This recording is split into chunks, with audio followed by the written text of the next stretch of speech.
at me.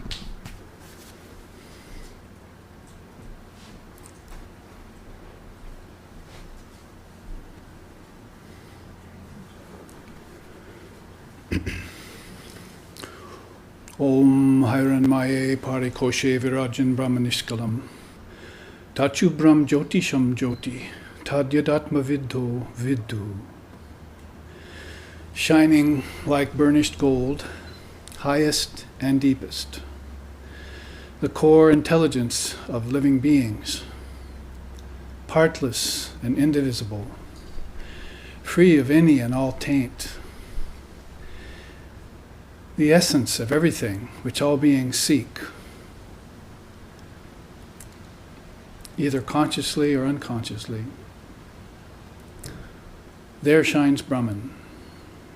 It is that which the wise ones exult in. It is that which the Guru teaches. Om peace, peace, peace.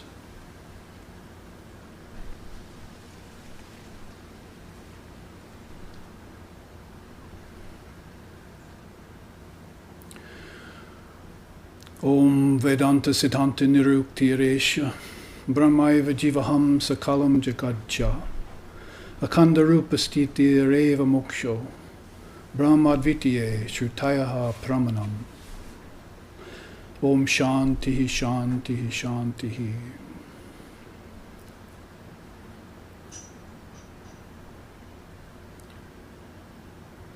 It is the apt and final conclusion of the Vedanta that all is Brahman. Time, space, living beings, and the world. Living in constant recognition of this fact is what is called enlightenment. Brahman is pure and perfect, and one without a second. And the revealed scriptures are the sure and certain proof of this fact. Om peace, peace, peace.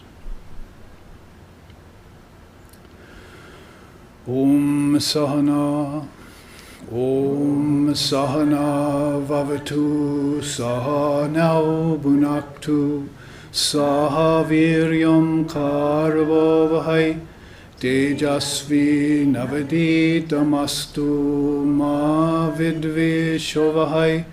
Om Shanti, Shanti, Shanti. May Brahman protect us, may Brahman sustain us. May Brahman illumine our thinking consciousness. May we not find fault with each other, with the world, or with the teachings, and may what we study be a source of inspiration to us eternally. Om peace, peace, peace. May peace be unto us, and may peace be unto all. Om Hari Om.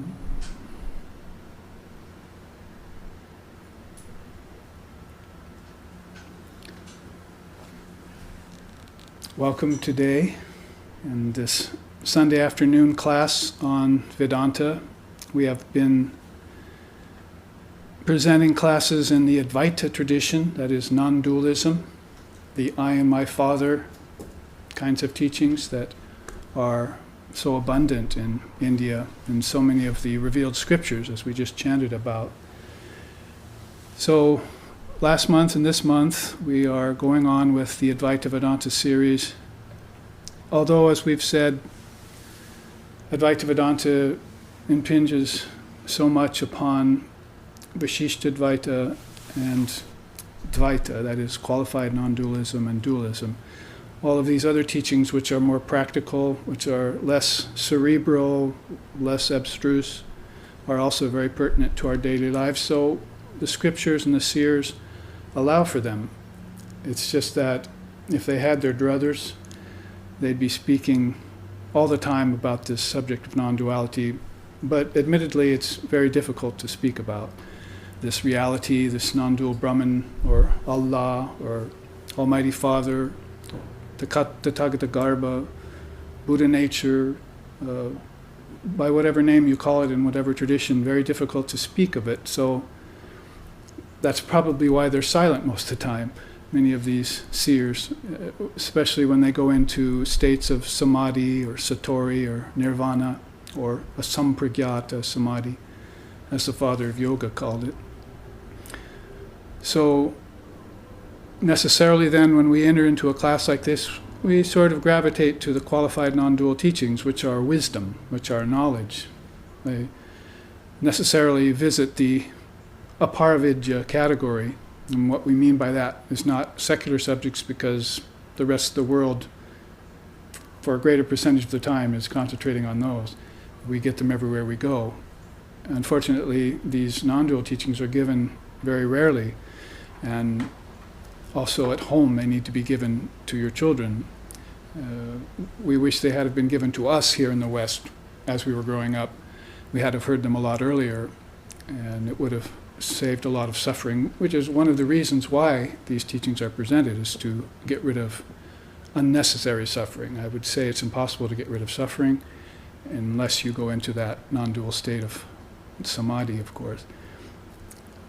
But there's lots of unnecessary suffering that can be alleviated and destroyed. And these teachings are the best way of doing it, according to the seers and sages and saints of all traditions, all religious traditions. So in that vein, we're going to go on with today's class, maybe about an hour and a half of teaching and then a break. And then we'll go on with a shorter second half. And the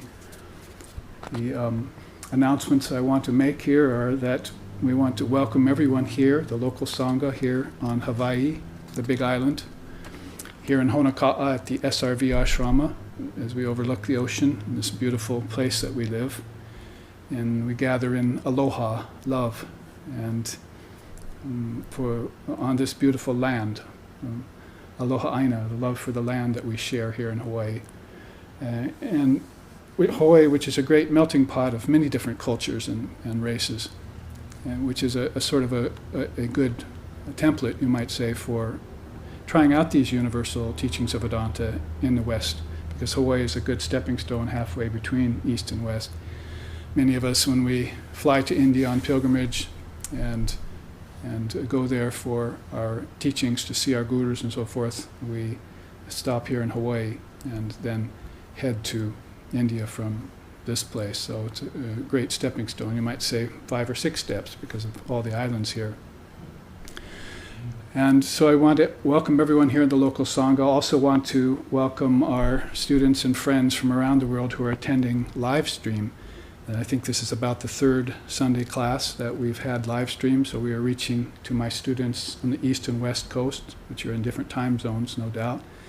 Also, I think it's probably tomorrow in India, so the strangeness of time, the malleability of time is there upon us already as a teaching.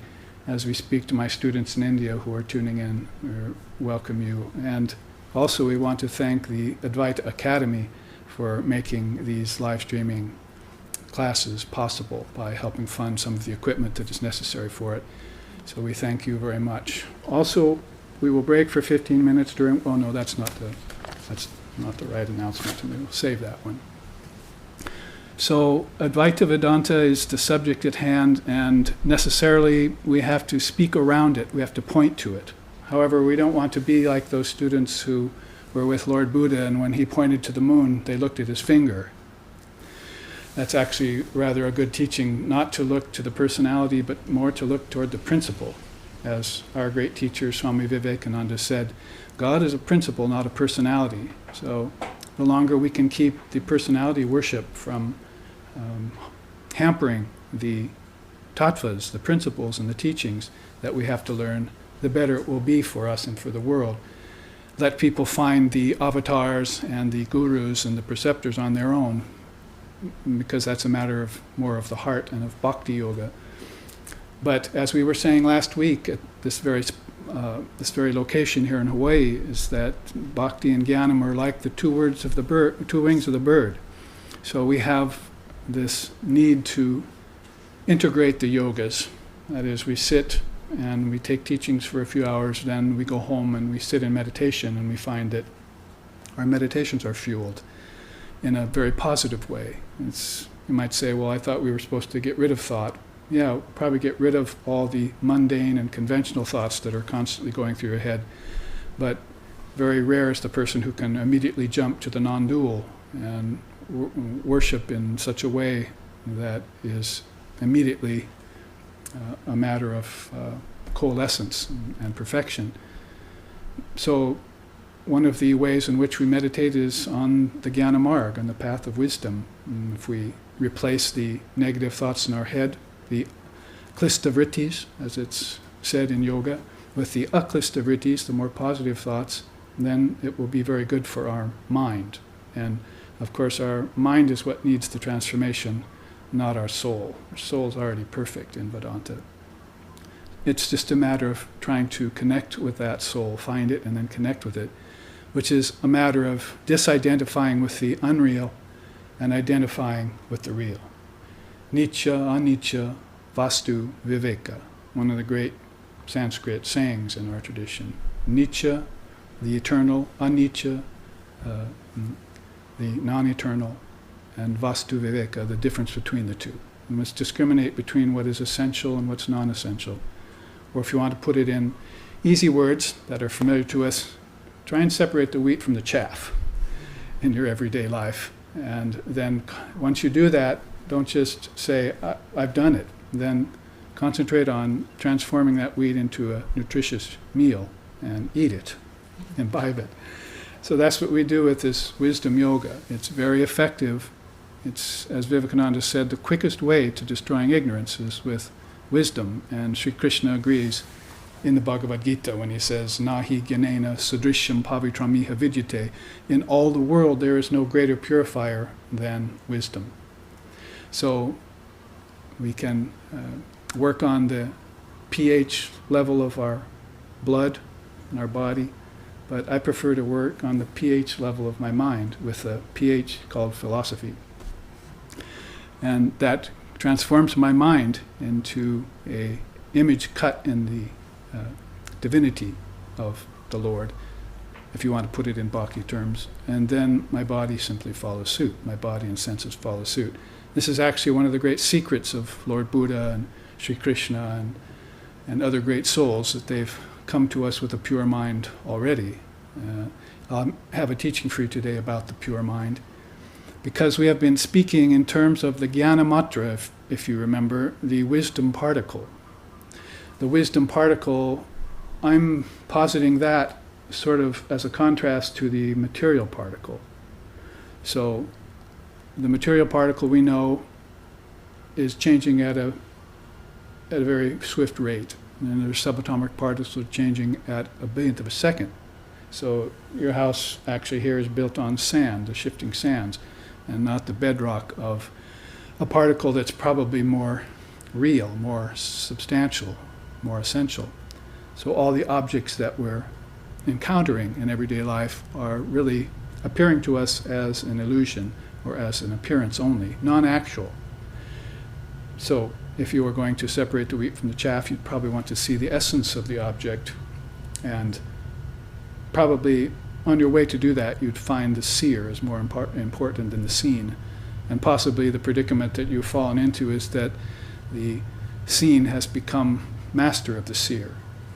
Say, for instance, watching a person watching TV all day, then they're under the bondage of their TV or the television, or any other object, or any other attachment, or any other habit, or any other obsession that takes over their life. Is basically a matter of nature being preponderant over the self or over the seer. The insentient has become more important than the sentient. It's a very unfortunate predicament that the human being finds themselves in this day and age. So reversing that trend is what we're about. It would be nice, all well and good, as my teacher used to say, if we knew the self, then we wouldn't even need to do practice, spiritual practice. It would only be a matter of keeping the mirror wiped clean, as Shankara used to say. And so you could see yourself in it, your true self, that is, perfectly. But since that's not the case, and some of today's culture and people are coming from a perspective that is already materialistic when they're born into this world, and has already forgotten the rule of thumb, basically, that you're not the body, you're not the form, you're not a name, but you're the nameless, formless essence. That's what we mean by raising your children with the truth. As soon as they can understand words, and before Maya that queen of all four-letter words, if you know what I mean, gets a hold of the minds of people, then it's probably better to insert these wisdom teachings first so that they can ponder those, so that when these other options or alternatives come to them via peer pressure or via society and its habits or meeting with unsavory beings, that they will already have the right orientation. And we know from the path of Vedanta and the path of Buddhism that right orientation is one of the main teachings. That is, Sri Ramakrishna used to speak of it in terms of holy company or good company. That is, if somebody hangs out with bad company, then all of the negative propensities of their mind will begin to surface. And if somebody hangs out with holy company, then all of the holy propensities in their mind will begin to surface. It's just a matter of the mind being rather like a crystal. They say if you put it in front of a red flower, it turns red, and put it in front of a green flower, it turns green. So wherever you put the mind, it's going to follow suit. Like company, or like attracts like. So as parents, as teachers, as just friends who want other friends to be safe and protected in the Dharma, then everyone has that responsibility to make sure and create good company, holy company if possible. Good company is okay, holy company is better. So therefore, we begin to look for our teachers early on. Even the wise beings do this. They look for their teachers. In our own case with Sharada Ramakrishna Vivekananda associations, when we read the Gospel of Sri Ramakrishna, we find that he took many teachers, men and women, of different traditions. And because he wanted to know everything he could about the divine reality coming from those traditions. And when he was a quick study, when he had learned those, or you might say relearned his own mind, relearned everything that was in his own being, and then he began to exemplify it, and then that's, of course, full mature yoga. It doesn't have anything to do with twisting the body into pretzel shapes or turning your lungs into a pair of billows. You see, basically it's about learning one posture, sitting there, seeing yourself, and then emanating the wisdom that's in the self. As easy and natural as any other matter in your life. It should be second nature to you. In fact, probably first nature would be better, your essential nature. So we talked about the jnana matra, the intelligent particle, millions and millions of them in your mind. Cannot be seen. There's no jnana matra electron microscope. Nothing that you can use except your own third eye, you might say. There's your sort of equivalent to electron microscope. If thine eye be single, you shall know the truth. So you open that third eye and you look. That vision goes within, doesn't it? You take the external and you turn it into the internal. And then you make one consciousness out of them. And then you pass your time contentedly and be free, is how Shankara put it. He was the one that said, polish your mirror of your mind every day so that your vision of God will be perfect. So it's a beautiful way of instruction, isn't it? Just take what is external and connect it with what's internal. That is, fire with sight and earth with smell and water with taste. Take the 5 elements and connect them with your senses. And then you will have a connected life to begin with. Because as we said before, many people are walking around with a sort of fragmented awareness about that fact. You know, it's like the world and they themselves are two different things. So you see how many layers of Maya are there. Basically, the senses are more real and the senses are part of the body, and the body is more real, and then nature is separate from me. There's at least 3 layers of ignorance there, which can be removed by the teachings of connection. Basically, connect those 5 elements to your senses, and connect those senses and body back into the mind, because it's from the mind that all of this spilled out, from the thought process. And that's the secret of in the beginning was the Word, and the Word was with God, and the Word was God. Everything comes spilling out from the Word, which is basically, if you want to put it scientifically, like saying a vibration. However, the vibration of a jnana matra, jnana, wisdom, matra particle, It's a very ancient Sanskrit term, so you knew that they knew about this. The nature of a Jnanamatra is more eternal, is more resplendent, is more essential, is more lasting, is more substantial. Therefore, if you were to look at an object and you are only seeing its external component, then you haven't connected back to the object in your mind. For instance, as Ramana Maharshi said, this is dream number 1, right here. And then it comes from dream number 2, your dream state tonight. And you take them both and you render them. There's 5 elements in one, and there's 5 senses in one, and there's 5 elements in another, and 5 senses in another. That is, you see, taste, touch, and hear in a dream tonight. So you have 5 subtle senses. It means you have a subtle body. That's already clarification for you, so that basically you can begin to turn your dreams into radiant meditations. There's a song in India that says that. There's a man who has come to me from a land that never sleeps. Now, all my dreams have become radiant meditations, like his. See? I saw a man who wasn't just dreaming out of fantasy or out of imagination or out of wishfulness or wistfulness. He was actually connecting the external dream to the internal dream, so that dreamer awake, you must, which is another song in India, which is very beautiful. Dreamer awake, you must. You walk through this land sleeping in a waking state. So you are asleep as you wake.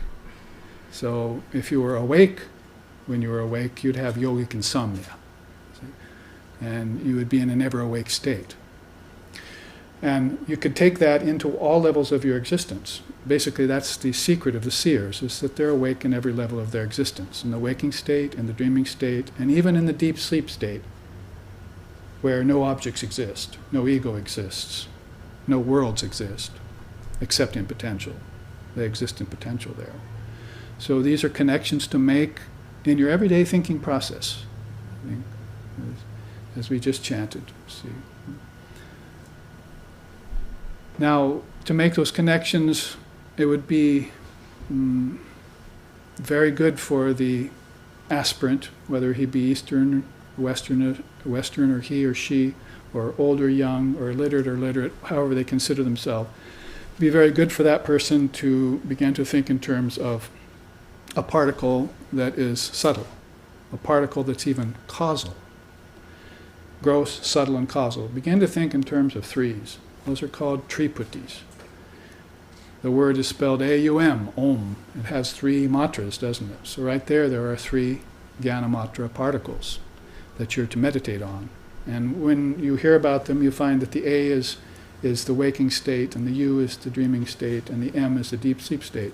Who knows this about the Om? They just go and they sit somewhere, chant a few songs, and then they say Om. But they don't know what Om means. How many meanings are attached to the word Om? That is, creation, preservation, and destruction, or the A-U-M of Om. And according to the seers of India, if these 3 matras, A, U, and M, waking, dreaming, and deep sleep, creation, preservation, and destruction, are left unconnected, then there is worldliness, then there is ignorance, then there's forgetfulness. Then there's a series of births in ignorance. Everyone from thousands of years prior to Buddha, and then forward from Buddha all the way to present times, in the form of Swami Vivekananda, has said so. There's a series of births in ignorance. But if these 3 matras of Om are connected, if your waking, dreaming, and deep sleep states are connected, if creation, preservation, and destruction are seen as one force held in 2 hands, called projection and withdrawal, and that is understood, then the illusion of death is wiped out of your mind. Therefore, the 5th and lowest hell is gone. You don't have to worry about it anymore. Because fear of death is called the lowest of all hells to fall into. You, the eternal soul, birthless and deathless, are thinking in terms of dying someday. Speak about orientation. You better rectify that orientation right away, because there is no death for the soul. Really, there is no death for the mind either. The mind simply goes on and takes more bodies. Here we come back to the idea of connection. is my body born because of the ovum and the sperm getting together in the womb, creating a fetus that therefore becomes a baby and grows up and develops a brain, and the whole complex then dies, and that's the end of the picture? That's called the material cause. But what about the primal cause? What about the remote cause? What about the causeless cause? There are at least 3, 4, maybe 5 different levels of cause and effect that you're overlooking when you're thinking in terms of death. Immediately, death begins to reveal its great secret to you. The Lord of Death, Yama, actually counseled Nachiketas in the Katha Upanishad about what was beyond him. There is a deity for death. It's not a grim reaper like in the West. He's not walking around with a sickle. Actually, a cycle's a good word there.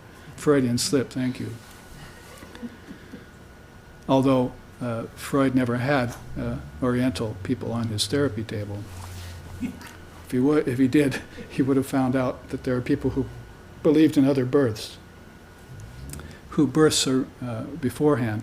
So this idea of birth and death and the birthless, deathless soul is stated very nicely in the Gita by Sri Krishna. He says, Arjuna, you're about to go out on the battlefield to destroy your enemies. That is, you should know that birth and death are unreal. And the Atman is immortal. Atman is the name for soul in our tradition. The eternal soul, not soul with a small s that goes from heaven to earth to hell, but soul that's all pervasive soul, all pervasive. So if you cannot understand this soul that's all pervasive yet, go meditate on it. If you can't understand that, go meditate on it. But also then understand that even if you believe in birth and death, that everything that is born will die and everything that dies will be born again. So he gives them 2 options there to think in terms of non-dualism or qualified non-dualism. But either way, you see, death is an illusion, no matter which way you look at it. In one, it's only momentary passage. It's a way of taking a soul in a journey of transmigration. And in the other way, it only, as one song in India again sings, only performs a very meager function in the land of the Divine Mother of the Universe. Death is a servant, a menial servant in her wisdom realm. So wisdom realm means these intelligent particles in us are birthless and deathless. If we meditate on them, we begin to realize the eternal nature of existence. As Vivekananda said, you can destroy the clay cup, but you can never destroy the thought clay cup. That's eternal. It goes on, and that thought exists in your mind, and that thought consists of jnanamatras, intelligent particles. So, remember, we ended with this chart last time about the power of intelligence. Pratibha, it's called, flint-like intelligence. You can keep a flint in the water for 100 years, but if you take it out and strike it on the stone, even when it's wet, it'll still throw sparks. So your intelligence is like that, even though it may be kept in the water of worldliness and sin and ignorance and misapprehension, density, darkness. If you could but once get a hold of it and take it out from its hiding place and strike it against, say, these teachings, it would immediately throw sparks. Those sparks are like jnanamatras. They show the inherent nature of pratibha, of this power of intelligence that exists in every mind, in every being. It just simply needs to be brought out and manifested, that's all. And this life and this world is your opportunity to do that. In ignorance it won't happen, and in non-duality it doesn't need to happen. So here's your opportunity to bring your own wisdom out and manifest it and express it. See, that's what this class is all about, and that's what the guru-disciple relationship is all about, and that's what the avatars and the other great beings coming to earth is all about. There's no other purpose than that. So this quote says it very well, will kick us off into the teachings on the Jnanamatra. Everything, the world, manifestations therein, enjoying, suffering, and departing, The power of conjuring realms of name and form can and should be directly designated and attributed to one's own intelligence. All these things are happening by the power of your own intelligence. Other factors such as fate, destiny, karma, and even grace also reside and spring from that self-same power. Therefore, if you're praying for the grace of God, then look into what God has already given you in the form of your own intelligence, and you'll find grace there.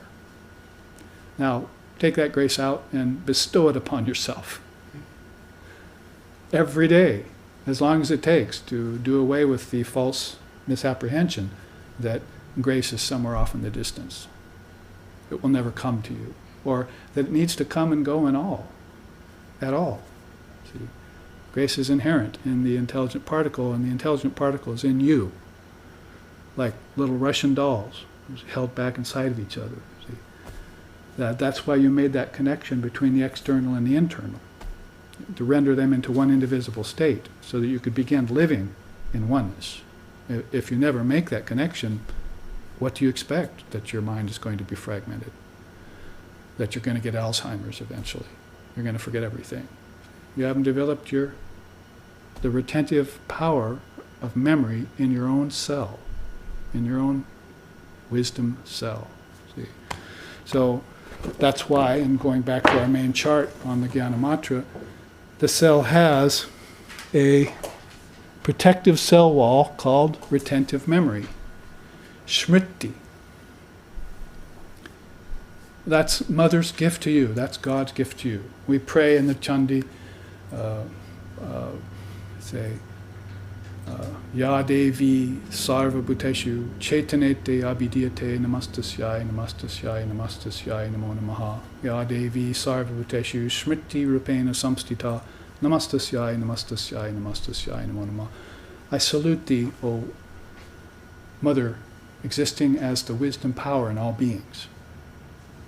How does she exist as wisdom in all beings? In particles. Just like objects have particles, everything has particles. Your intelligence also has particles. These are very powerful particles, not only to the individual, but to the collective humanity. That is, the 7 or 8 billion people who are now existing on this loka, called Burloka. And the billions and billions of souls that are existing in the Pranakasha, or Uvarloka, heaven they might call it, or the realm of your ancestors.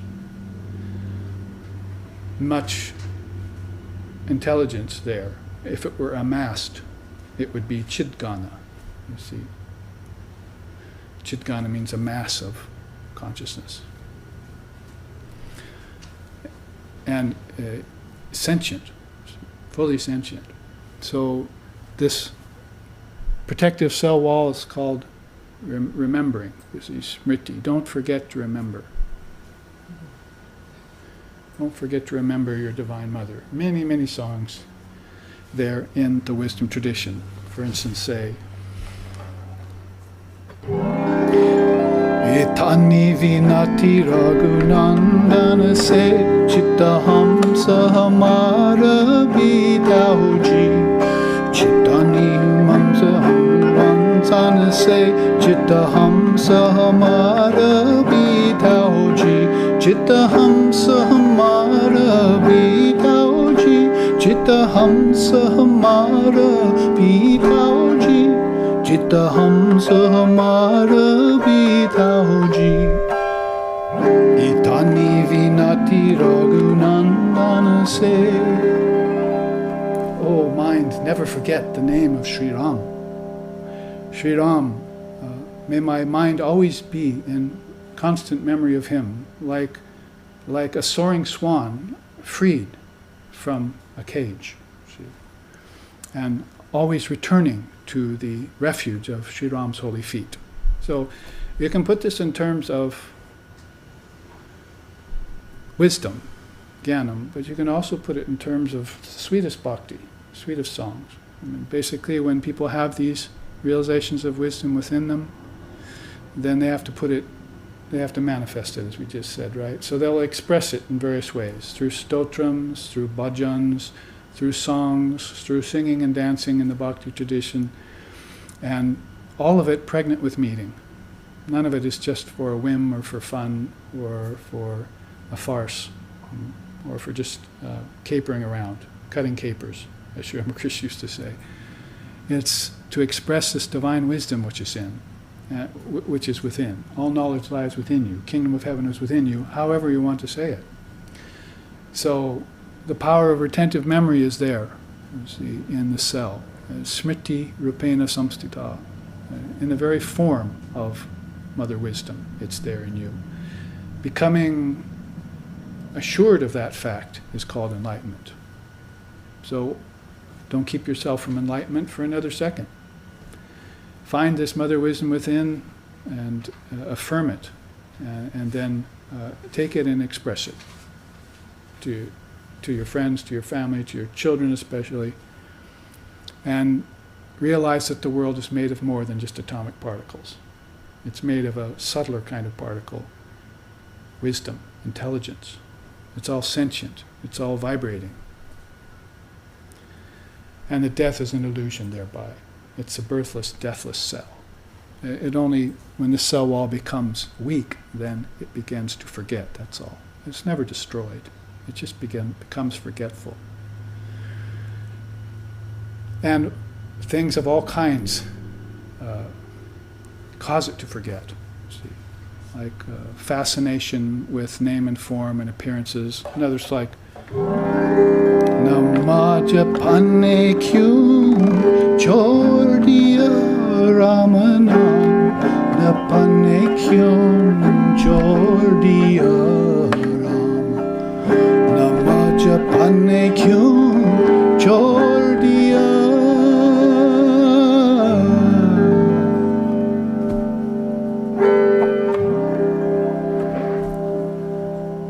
Why have you forgotten the Lord's name and instead thinking about money all the time?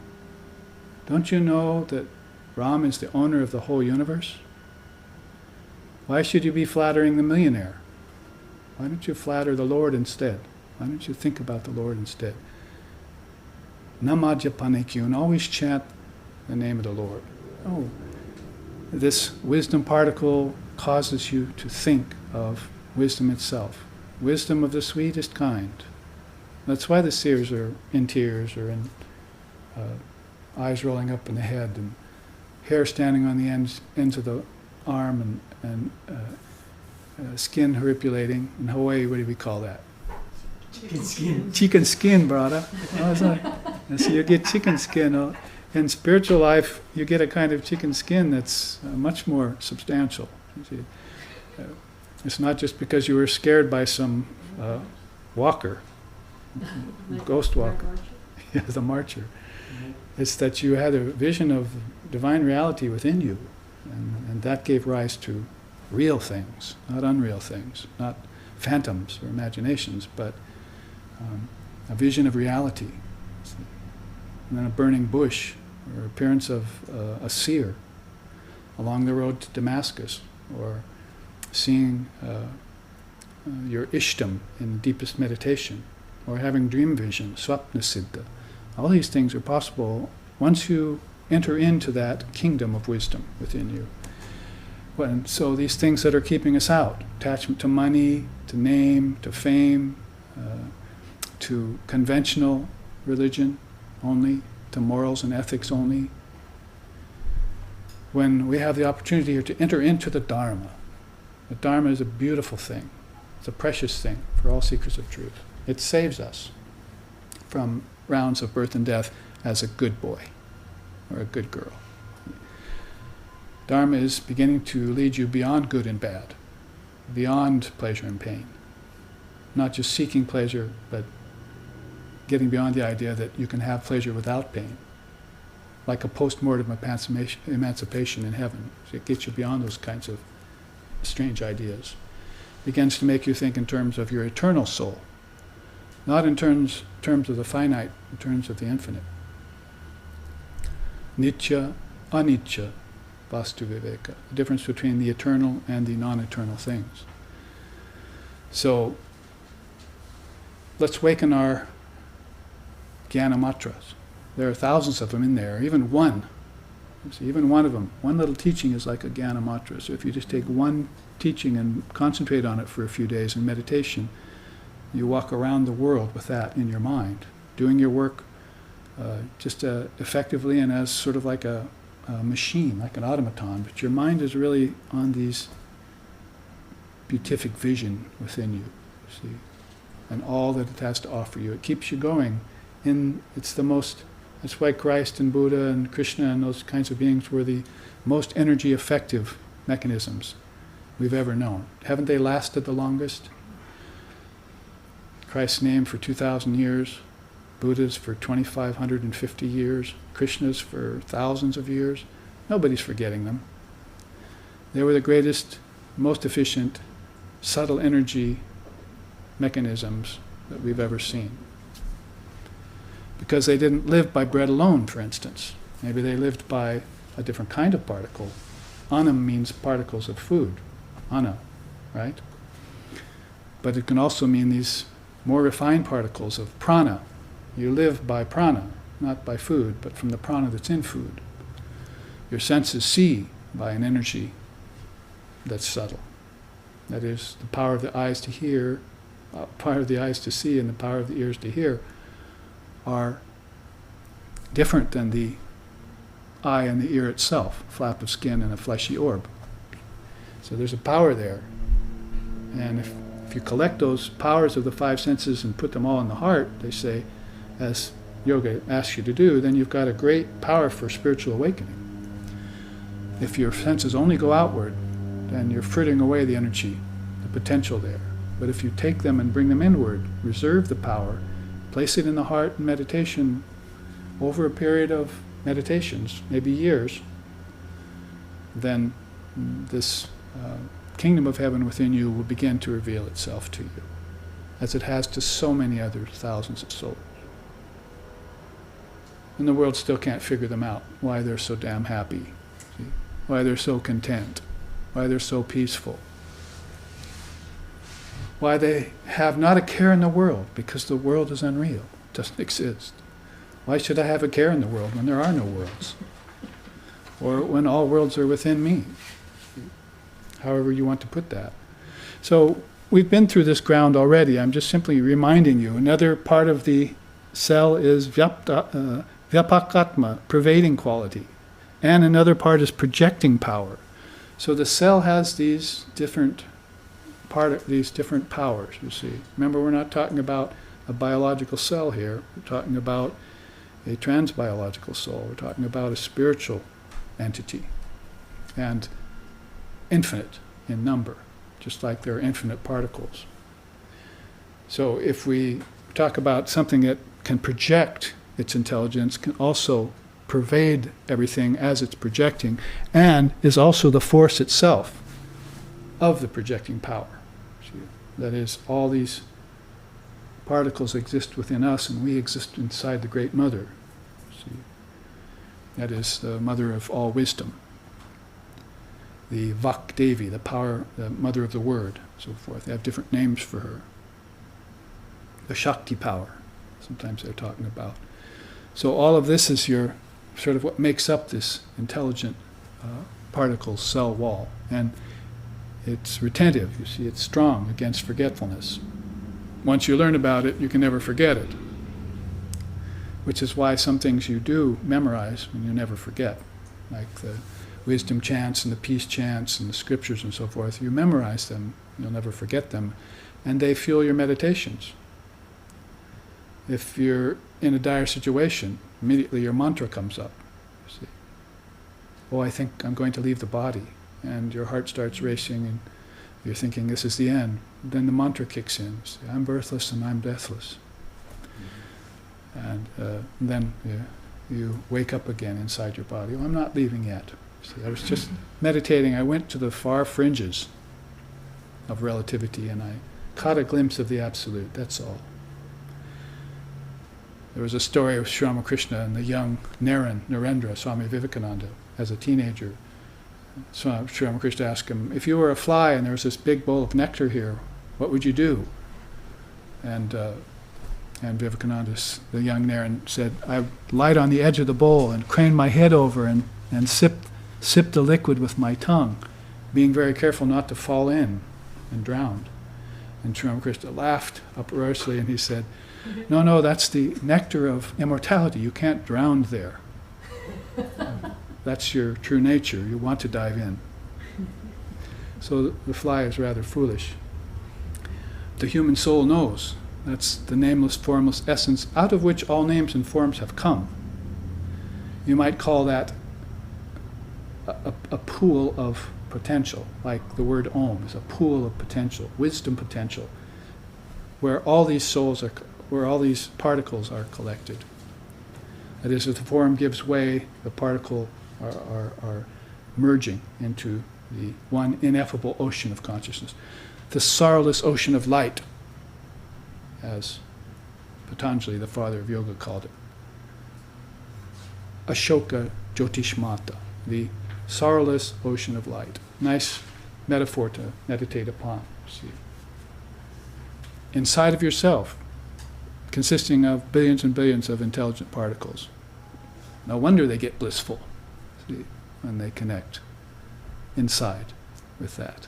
There's no doubt about it. Peace first, then bliss. You get peace that passes all understanding, and then you get this ananda. It's not something like joy and sorrow or happiness and misery or something. See, it's more like this unalloyed, uninterrupted bliss of your true nature. So we went around this whole cell and we looked at wisdom intelligence, that is pratibha, and we looked at metta, mental acuity. We looked at a lot of these facets of this, leaves of this lotus, if you might say. And as we were just speaking, I was going to talk to you about the arupa manunasha, the dissolving power, and how it also can project itself again. See, that's why these are beginning to be connected. So here's a new chart that I want to show you that has not been shown yet. It's called The Real Meaning of Objects. And I think it will be helpful to us in the context of the Jnanamatra teaching to look at it. It will afford us a view that is aided by this image here you see of the tree, because, well, I should just read the first quote for you, as you probably can't read it from that distance. Most beings, beholding physical objects such as trees, animals, plants, etc., assume them to be real or actual. However, modern science has uncovered the atmic particle tree. Philosophy teaches us about the illusory tree, its display being only an appearance. The luminaries, going deeper, speak of the Atman tree, or Buddha nature tree. Thus there are three levels to existence: the external, the internal, and the absolute. Knowing about this triple subdivision, along with the nature of each, the human mind espies the truth about all manifestation and swiftly frees itself from bondage to objects.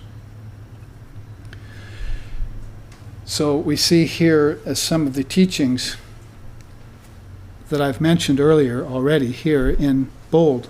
Let's look at those first.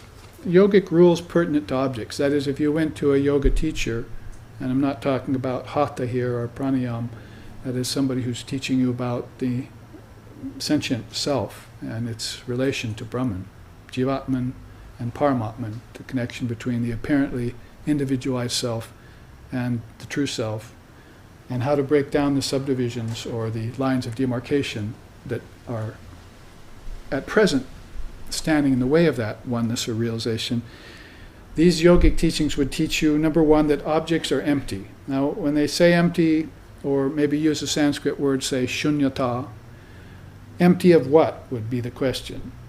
So you see they're empty of abiding substance, that objects can be stolen, they can be destroyed, you can get bored with them, they can be stolen.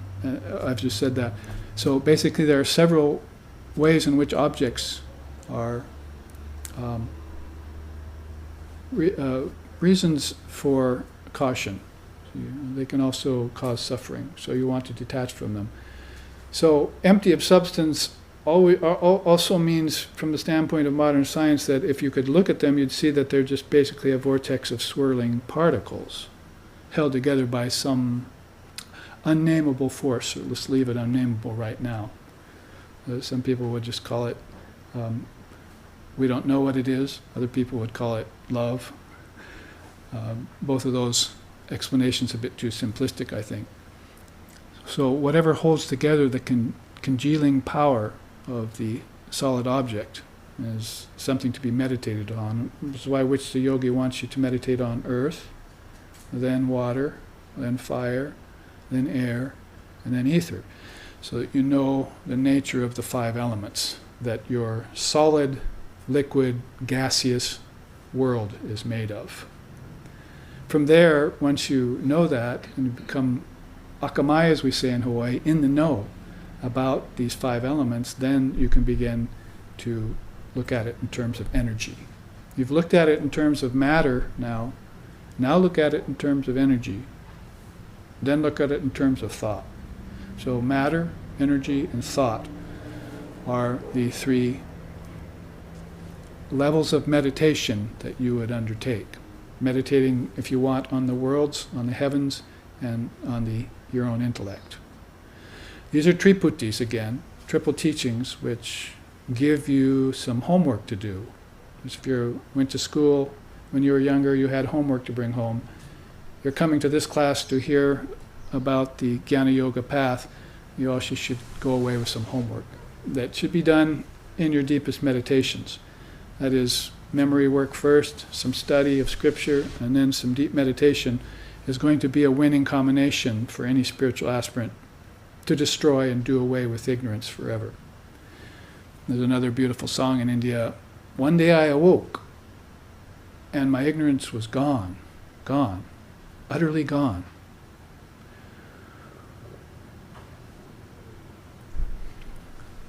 Who can veil the truth? Who can keep a blazing fire tied in a cotton cloth? So this is a soul who, through long meditations and study of scriptures and doing that homework that is part of spiritual life, awoke one morning and could not remember what ignorance was like anymore. It would be something like, can you remember how hard it was for you to learn something in kindergarten and first grade, and then you learned it, and then that was gone forever. You never had that ignorance anymore. You learned how to do something, it was gone. Just like that, in spiritual life, ignorance is really substanceless. Which brings us back to this teaching. It really has no substance, does it? It's empty of any abiding substance, objects. That would be a rule of thumb. The second rule of thumb would be, it's empty of the ability to fulfill. That's a big one. So you see, basically, the first one happens on the level of philosophy, intellectual learning. The second one happens on the level of emotions, because basically people are trying to fulfill themselves in the world of objects and failing to do so. Either they get a little bit of fulfillment for a while from riches and from money and so forth, as we just sang about, and then that goes away and they have to replace it with something else. And so they're always searching amongst an empty world for some kind of fulfillment. If you had learned this when you were very young, not to get attached to objects, then you would not be going through this suffering about it right now. You'd not be having to learn that lesson. But instead, there's a grasp, a death grasp even, of many souls on the atomic particle. For medicine, for science, for health, for even religion. They're clinging to heaven, for instance. That's clinging to a kind of particle, or a kind of level, or a kind of conception that heaven is real. But far beyond earth and heaven and hell is this state of one indivisible consciousness. There are no worlds in Brahman. In the Almighty Father, there are no worlds. Those worlds lie in the Word. And the Word was with God, and the Word was God, you see. So you can't assign worlds to Brahman, to the Almighty Father. No worlds there. There's just this nameless, formless mass of pure conscious awareness. And you became like a hailstone and fell into it. An ocean of bliss. Now, there's no thought of individuation. There's no thought of separating yourself out. You're not the individual anymore, you're the indivisible. So it's indescribable. There are many Sanskrit words, a lot of them beginning with A. I gathered them together once in a Tower of Truth about this indivisible, indestructible, and eternal and all-pervasive reality, which is yourself. So, if you're looking for God in the world, you should give that up, because God's not here. The world is in God. You should start looking at it that way. And that God that you're looking for, in which all worlds exist, is the Word. That's the apex of all creation. That's the spilling forth point.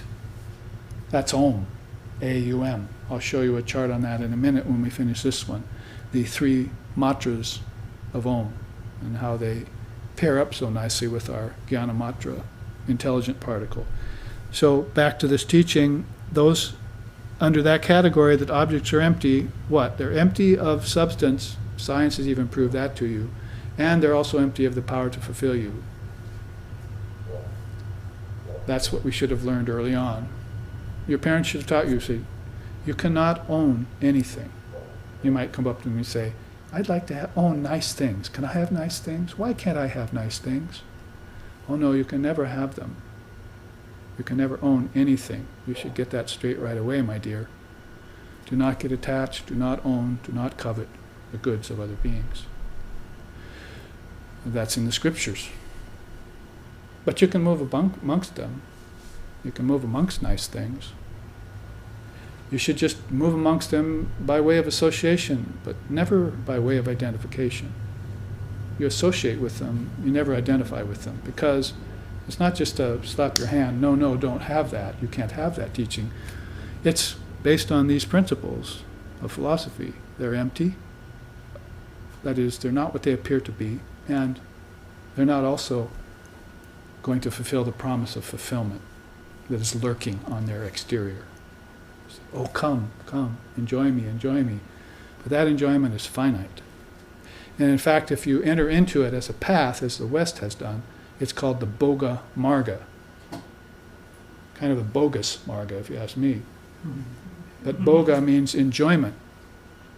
It's the path of enjoyment. And it's leading nowhere except into more lifetimes of seeking substance where there is none. So the Jnana Marga, that's what you're learning here. You see, how to detach, how to look more towards the seer and away from the seen. Divide the seer and the seen, because the two are having an unholy relationship right now. What you want is a healthy relationship with the seen. Air, earth, fire, water, ether, objects, worlds. Everything that is seen will become obscene unless you become the seer. You see? And it'll turn into a cause for suffering for you. Everyone says so. Patanjali, father of yoga, Vedavyas, the father of Vedanta, Lord Buddha, father of Buddhism. They all say so. And these are the spiritual authorities of the world religions, but we're not going to listen to them? It doesn't make sense.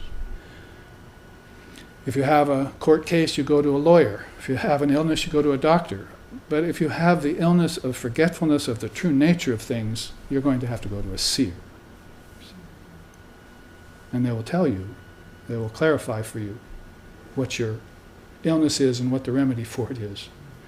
So if you've already fallen into the misapprehension that objects and worlds are real, you should gain that wisdom and that meditative power in your own Jnana Matra and resist, detach, pull back,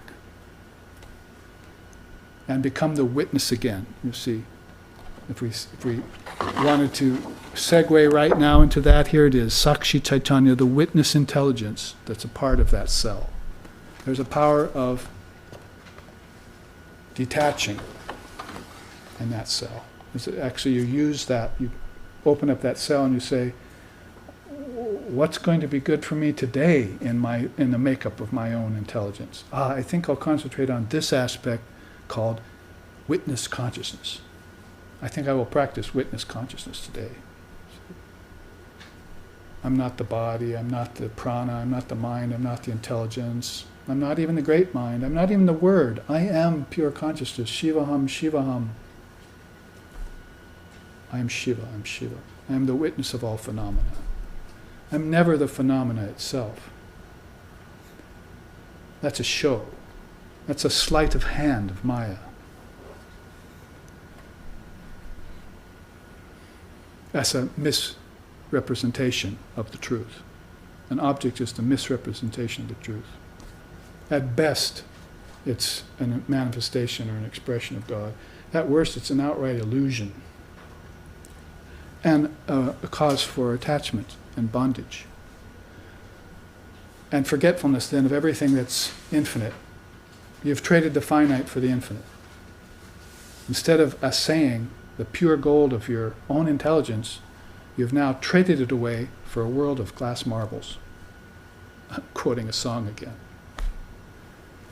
You've now traded away the gold at the center of your being for a world of glass baubles, marbles, that have just a few moments enjoyment. You ever seen the kids play with marbles and then just leave them?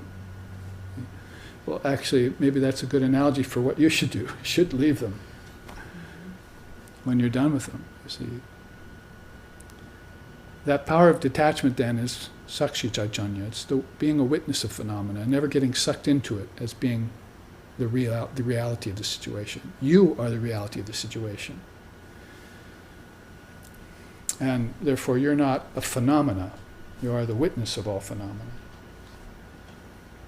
Now, the second point here among yogic rules pertaining to objects is that all objects are mental projections. Here's where the connecting power of the Jnana Matra kicks in.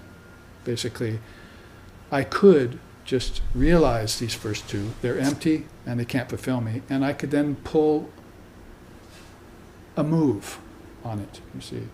I renounce it outright, that's it.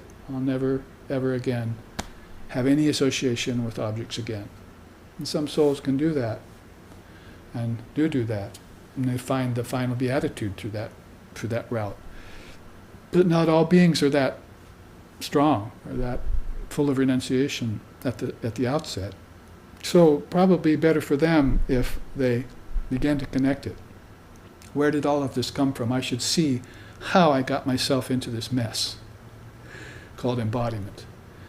And with its many lifetime scenario, 1 embodiment, 2 embodiments, 3, 10, 100, 1,000, pretty soon I'm in this cycle of rebirth. Samsara. I mean, we have no word for it in English. You have to say cycle of birth and death. It's kind of clumsy. But if you went to a Buddhist Sangha or a Vedantist group, then you'd say Maya, samsara. One word is enough to cause the mind to remember the predicament that the human soul has fallen into. The very same predicament we saw in this chart, isn't it? Here's the elephant here, the soul. Here's the crocodile coming out of the waters of existence, causing him suffering, has to pray to the ideal, Vishnu. Vishnu brings the chakra, cuts off the head of the crocodile. You see, basically that's pratibandhika and all these other forms of the word pratika. Pratika really starts out meaning object, doesn't it? You meditate on a pratika or a pratima in yoga. That is, I'm looking at this world of objects. Gee, I think I'll take one of them and meditate on it. What a novel idea. See, how about a candle in a window's place? Om yato dipo nivatasto nengati sopama smritta yogino yata chitasya yungato yogam atmanaha. The yogi takes the object, like and concentrates on it, and his mind is firm, like a candle in a windless place. Meditating on the Atman within, steeped in yoga. And that's out of the Gita, Sri Krishna's words. So I think I'll take some object in my life and I'll make it sacred, basically. I'll make it the object of my concentration. I mean, I didn't do it with my wife or my husband or my children. They weren't good enough, you see. They were just there to help me. They were my helpmates. I got pleasure from them. They caused me pleasure and sorrow both. See, there has to be one thing sacrosanct that I can take and meditate, use it as my pratika, or my pratima. So a little stone obelisk, or a candle, or a statue of Krishna, or a baby Ram or Christ. And then my mind gets steady on that one thing, and it's Tailadara Dhyan. My concentration flows out of my mind to that object and back into my mind until I find the connecting power that's doing it. The connecting power that's doing it.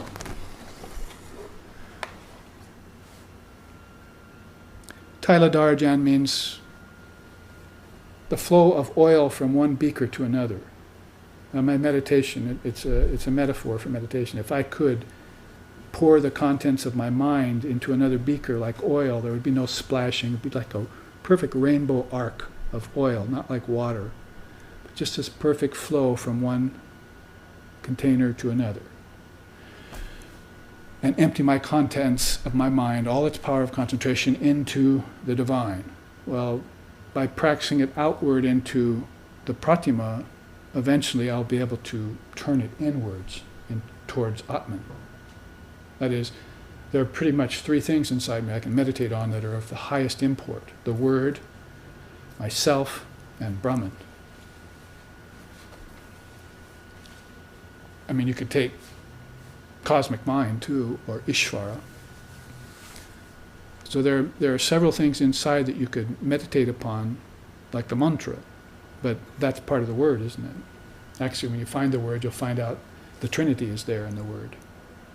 So you really can't make too many distinctions at that high level of your own intelligence. You'll find the further you go inside, the more oneness is there. And the further you go out, the more fragmentation is there. See? It's like going into a bell. You strike the bell, the sound comes out, and it fragments, distorts, you see, and goes beyond the power of your thinking or your hearing, you see. But if you take it back into the sound that's inherent in the bell, that's taking you into a concept, sound, Nada Brahma, Shabda Brahma. Nadis, nada means sound, vibration. Nadis are nerves that carry vibration. So now you're beginning to meditate on how consciousness manifests itself outwards into objects, into bodies, and how it can retrace itself, retrace its step, and draw back everything back into the mind, back into the Word, back into Brahman. Well, this is what you want to concentrate on in your meditations every day. You don't just sit and say, okay, I did my hour. Oh, whew, glad that hour's over, I did it. You see, I can stand up now and stretch my legs. But there's got to be something that you're doing in your meditation that's helping you realize your own true nature. These are tools, these are aids. Forget about people saying, just give up your thoughts. How many can do that? For how long a time? Take these thoughts and make them sacred. Take everything and deify it. That's the tantric way. And basically Tantra and Vedanta concur with one another. And look how beautiful the school of Buddhism and Tantra, when it got together. The Vajrayana path, how beautiful that is, and how many people are being attracted to it. Basically because you're putting together deities with principles. There can be no better marriage than that. The marriage of your mind with the objects, thinking the objects would be different from you, that's hellish. You have a relationship with the world as if the world's separate from you. You haven't even made the connections yet that the world has come out of you, which is what we're talking about there. But if you want a good marriage, try that. Try putting together principles, truths, with the deities that preside over them. Deity yoga, Upasana Jnana, with wisdom principles, Tattva Gyan. Let's meditate on the wisdom principles and find the deities that are within them. And those deities you'll find inside of yourself as you meditate. Let's reintroduce ourselves to Mother Tara. Let's reintroduce ourselves to Mother Kali. Let's reintroduce ourselves to the Lord of Death, if we need to, Yama, so he can inform us what's beyond death, because that's what Nachiketas did in the Katha Upanishad. His father, in a moment of anger, said, I give you to death. It's like saying, go to hell, in contemporary terms. So Nachiketas followed his father's every wish. He was a good son. So he went looking for death. I guess I belonged to death then. So he went looking for death, found death. Death was away for 3 days in some business. But he waited. And because he had to wait 3 days, Yama gave him 3 boons. First he said, make my father not be angry at me. It wasn't even his fault, but he was such a good son. Take my father's anger away. Teach me the secret behind sacrifice, was the second. And then, tell me what's beyond you, Yama. Yama would not do the third when he asked for that boon. No, nobody knows what's beyond death. Very, very few can ever find that out. But why don't you select other things? Here, I'll give you riches, I'll give you land, I'll give you dancing girls, I'll give you foods, I'll give you everything you want. Nachiketas said, oh, I just want to know what's beyond death. So then, when you get into the 3rd, 4th, 5th chapter of the Katha Upanishad, you find this great discourse on death. By who better to give it than the Lord of Death himself, Yama? And you find out basically that death is just a sort of pivotal energy, you see, taking the soul from one transitional point to another. And so it's not really what it's been described to be, is it? Just like objects are really not what they're described to be. Solid, fulfilling, full of substance. See? Basically, if you look at the object, you'll find out that none of that's true. Whether you look at it with an electron microscope or with your open third eye, you'll find out none of that's true. So it's the same here in the case of death. You look at it, seemed to be something that ended my existence. But what's in the nature of the word existence? Can you not exist?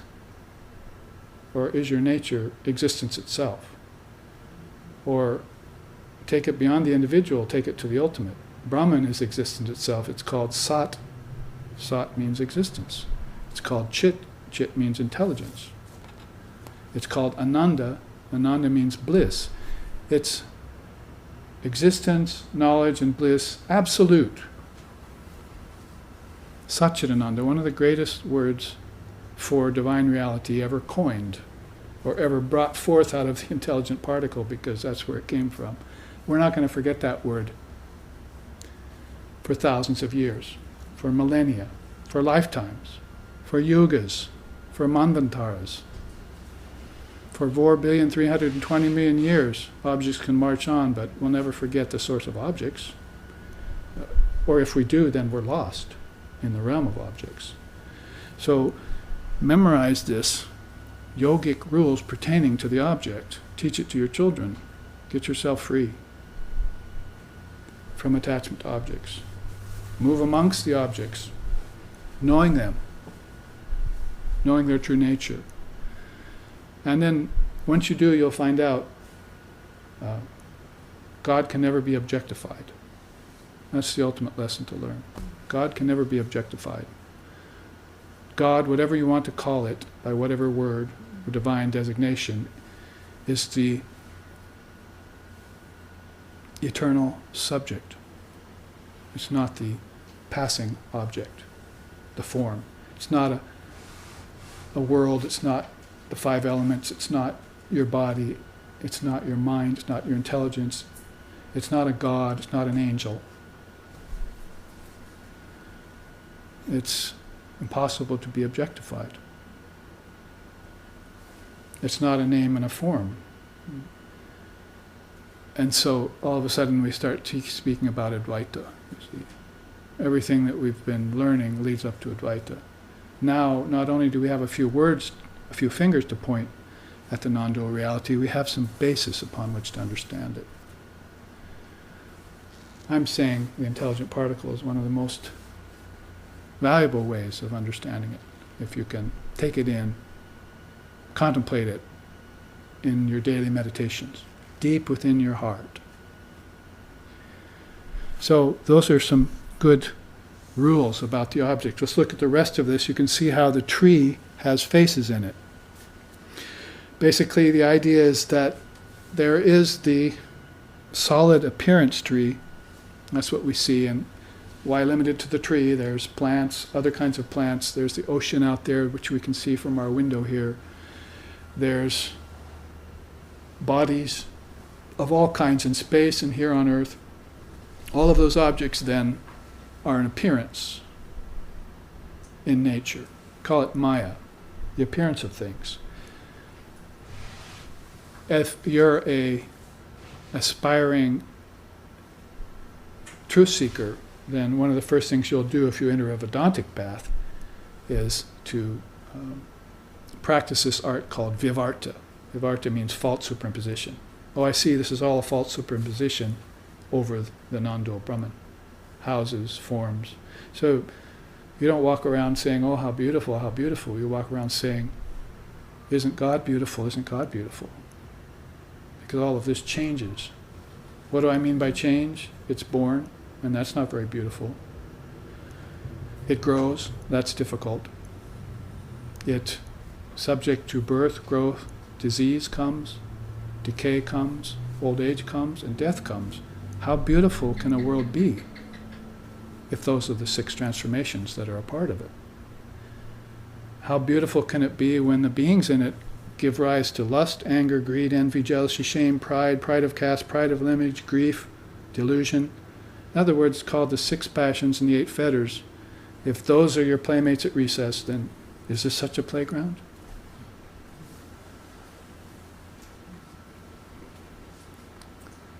So, Vivarta, false superimposition. Everything here is an appearance, and I must see through it. I am the Sherlock Holmes of the Vedantic school. I am now going to look for clues behind the appearance of things, which will show me the true nature. The true nature of the world should come first. Basically, I can put it in 1 or 2 words. Mutable, changing, transitory, ephemeral. Shall I go on? Get out your Thethereth. Daffy Duck, get out the Thethereth. And find as many words for changing as you can find, and then apply them to this world, because that's what it is. I was in a women's prison once, changing, which was changing, yes. And I was teaching this particular truth, and somebody asked me to give an example. I said, oh, well, I just drove by my childhood home on the way to this prison. It's about 10 miles up the road. There's an exit called Haynes Exit. That's where I grew up with my brothers and father and mother and so forth. And, that was 40, 50 years ago. It's all gone now. The whole hill has been raised. The forests have been cut. My father and mother are dead. My 2 collies, I had dogs that were collies. No wonder I liked collies so much. They're both dead. My siblings are gone. My house isn't standing anymore. Should I continue to live in the memory of my childhood home?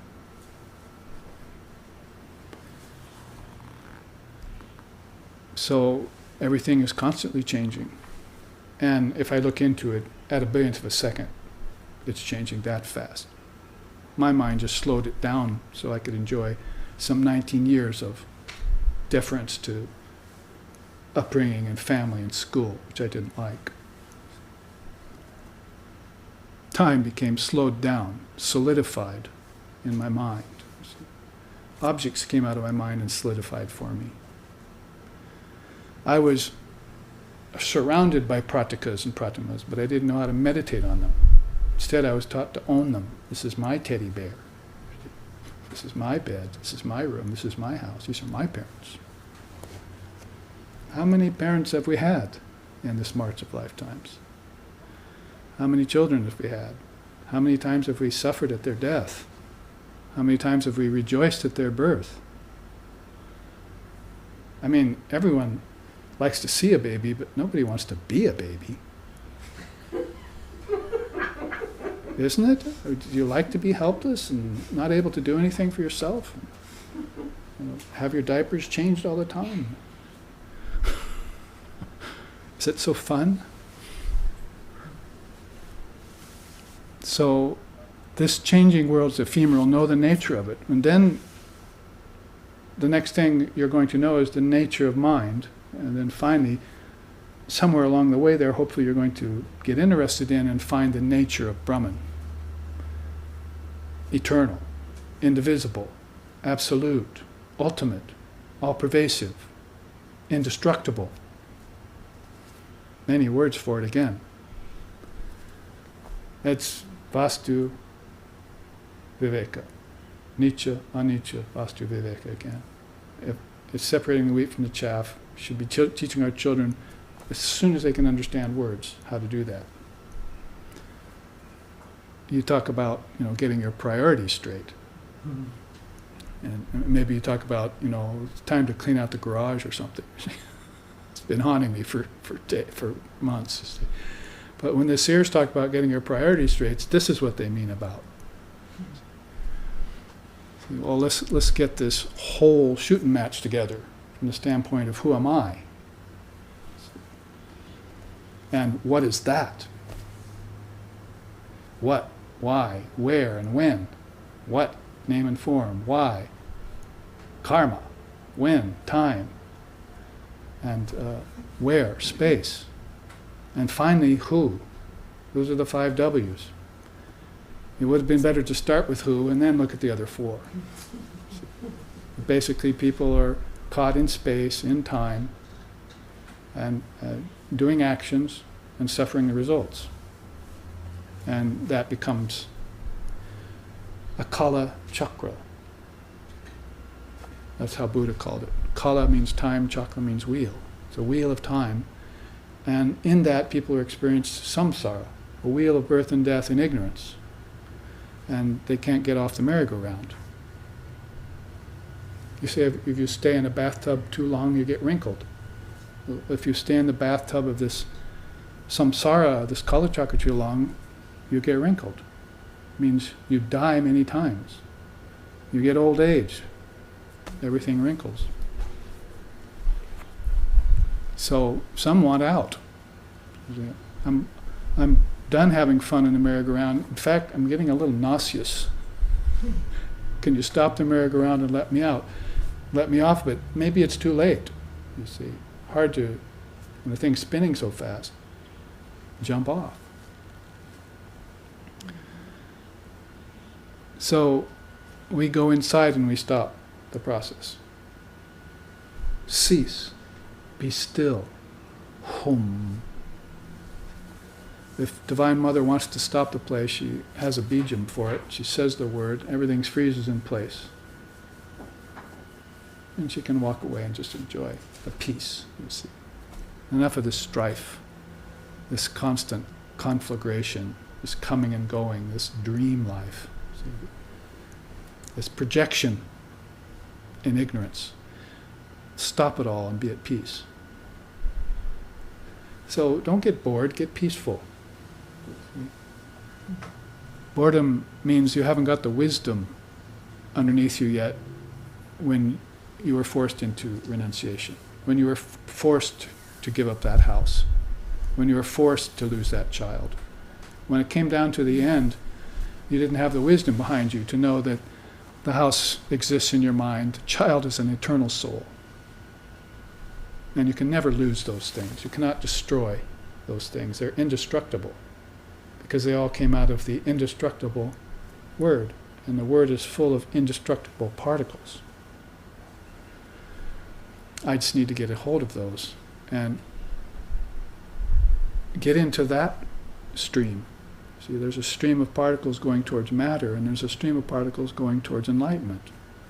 One's called samsara pragbara, and one's called koivalya pragbara. Koivalya means freedom from nature. You have to declare your freedom from nature. It's not going to be a popular notion in today's world, because most people are tired of the conglomerate machine, the political process, the conventional run of things, conventional religion.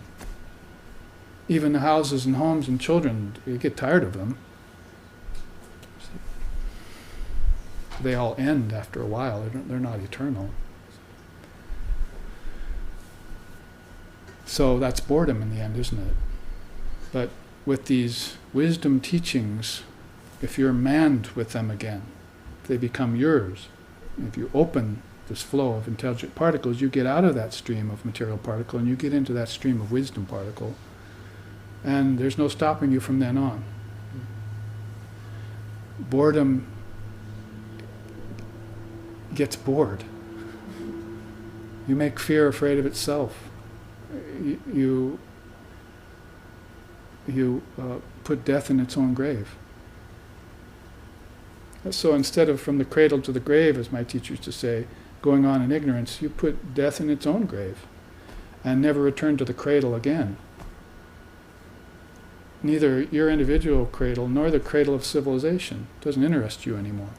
It didn't interest Lord Buddha, and he saw through it.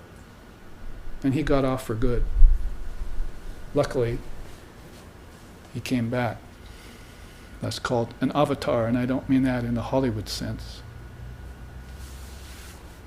That one who descends from such a position to demonstrate to us the beauty and of this infinite divine nature that we share.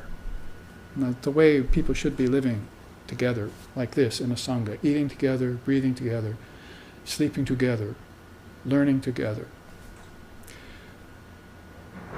A hui, we call it in Hawaii, a family only based in spirituality. You see, in the West, none of these spiritual communities that were there in the 70s and 80s are existing anymore. They all died because they didn't have a common spiritual foundation like this to base themselves in. So I asked the Westerners and everyone in the world to start creating communities based on these wisdom teachings and get together every day and study them, destroy your ignorance forever, and know the real meaning of oneness. It won't be a cliche anymore to us.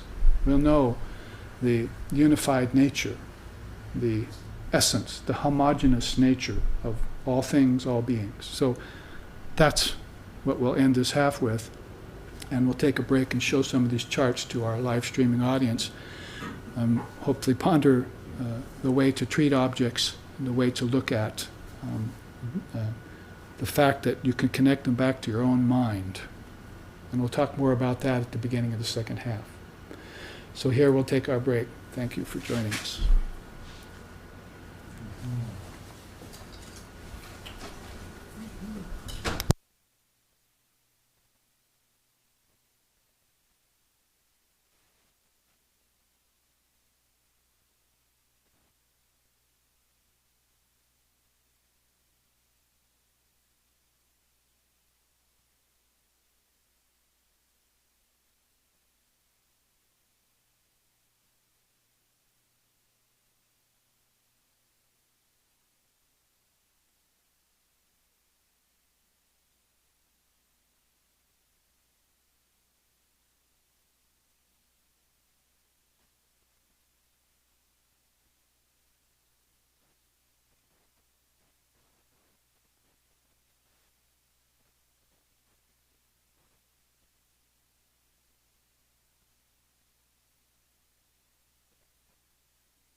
Welcome back to the second half of our class in the Vedanta tradition, which, as we've said before, really includes yoga, Samkhya, and Tantra, Buddhism, basically all of these Indian darshanas, or clear ways of seeing, which clarify our mind. Many of us are running to the Eastern traditions because they are the wisdom traditions. And generally speaking, the Western traditions have all come from the East too.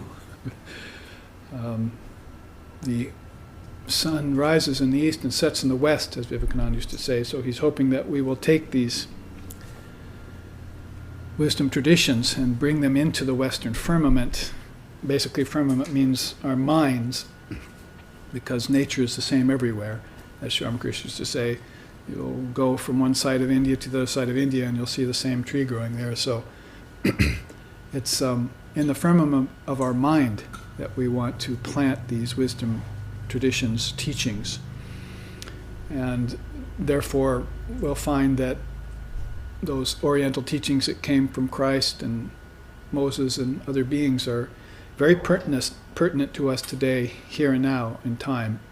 The wisdom particle is just another way of presenting that to interest the Westerners, because basically we are at a sort of intellectual level in our thinking process, in the, if you forgive the expression, the evolution of our minds at this point. Mm-hmm. And we are ready to hear these teachings, hopefully through live streaming and other great instruments and mechanisms. Technology can be used in such a way that is going to benefit us in that matter and introduce us to these great ideas, and more than just ideas, these axioms or these maxims of existence, declarations, like we chanted Vedanta Siddhanta Nirukta. It is the final conclusion of the Vedanta that all this is Brahman. And if you didn't study it long enough, you'd think, if you just started out with Vivarta, that all of this, Brahman is real and the world is unreal. And that would be the consummation of your neti practice. But then, if you understood some of these connecting points, the trail of breadcrumbs leading back into your own consciousness, where objects come from, how they connect to your senses, how the senses connect to the inner worlds, and how those connect into the mind, the great mind, the cosmic mind, and how that connects to Om, then you would have this much greater understanding and something to base a solid spiritual life on. For instance, say over here, if we want to go to this far right-hand corner or left-hand corner for you of this chart, you can see from top to bottom solid objects, then gross elements, gross senses, thought objects, subtle elements, subtle senses, projected worlds, thought as concept, the ego-mind complex, intelligence itself, and then cosmic awareness, all ending in that Sanskrit letters, the matras, 3 matras of Om, plus Turiya, the fourth, all merging back into the Word, which is even there in our Christian Bible, what Christ was trying to explain to John and so forth. So that, if you take it in that way, it's involution. So you're tracing something back to a source. In Sanskrit, the word's called utpatti, means to seek out origins of things. You want to know the infinite origins of things, and that's going to have to extend beyond just tracing physical origins. Say, to the beginning of all races along the Indus River in Mesopotamia or whatever, however you're thinking about it. Or maybe tracing all sources back to a Big Bang scientifically, but then not being able to explain what caused the Big Bang, and maybe limiting yourself only to physical origins. That possibly if you begin to understand particles of life force, particles of thought, particles of intelligence, and particles of existence like that happen in dreaming and deep sleep states, then you will begin to make these connections which places it all together, and eventually maybe place it all together into Brahman. See, there's beautiful songs that even describe that, if you want to talk about non-dual songs. For instance, Jo Kucha Hai So tu ihai, tu say hamne dil ko lagaya. A beautiful practitioner who practiced both the Islam and the Vedantic path together, named Jafar, wrote that song. Jo Kuchahai means I've finally understood that all this is you, O Lord. Everything exists in you. There is nothing else but you. So, had to put that realization that he got in deepest meditation into a song to express it to people. What other way, how else is he going to grab their attention so quickly and to convince them to take their own inner journey and start looking for that profundity? The truth is simple, yes, but we have to call it simply profound too. If it is infinite, it's going to take you on this journey of infinite wisdom and infinite knowledge. And basically, when we say follow the trail of breadcrumbs, those breadcrumbs may start out as atomic particles, and you begin to examine them as a scientist would do, but eventually you're going to find these breadcrumbs turn into life force particles. Man does not live by bread alone. And then all of a sudden you're going to find a particle that graduates you from this physical world into a world of your ancestors, prana. And then a particle there, if you trace it deeper, is going to go to the realm of your celestials, your angels, and then to a realm of your gods and goddesses. And all of a sudden, all the deities and gods and goddesses not only are explained, but they're also connected to the different stages of consciousness. And they're also shown to be within you. So those three basic things we looked at here, the meaning of an object really is very profound, isn't it? So you could take the old style approach and say, objects are just illusion. They're illusory. Give them up. And that's one way to cut to the chase, no doubt. There have been many souls that did that and many souls who had to do that and who succeeded in it. But I'm saying in this day and age right now, and by following origins, by tracing this trail of breadcrumbs inside, we can work our way from belief in solid objects and then begin to look into fire, air, ether, water, and earth as something other than just a producer, a sort of machine-like producer of plants and animals and flowers and oceans and rivers and so forth. And that all of these things have deep significance. Like I said, taking a candle out of all the objects in your house and making that something sacred and putting it on your altar and meditating on it, you've sort of taken a step, haven't you? I mean, basically what you're doing is walking through a kind of savichara samadhi. All of this is beautiful. I have all these things. And so your mind is spread thin over all the things you have to do or all the things you own. It's a kind of samadhi, really. But then if you just take one of them, that'd be like nirvichara samadhi or nirvitarka samadhi. You just take one of them, it'd be like selecting one particle out of it and concentrating on it, or just concentrating on one particle of food, or just concentrating on one particle of wisdom in your mind that you cherish, that you like, some teaching you like.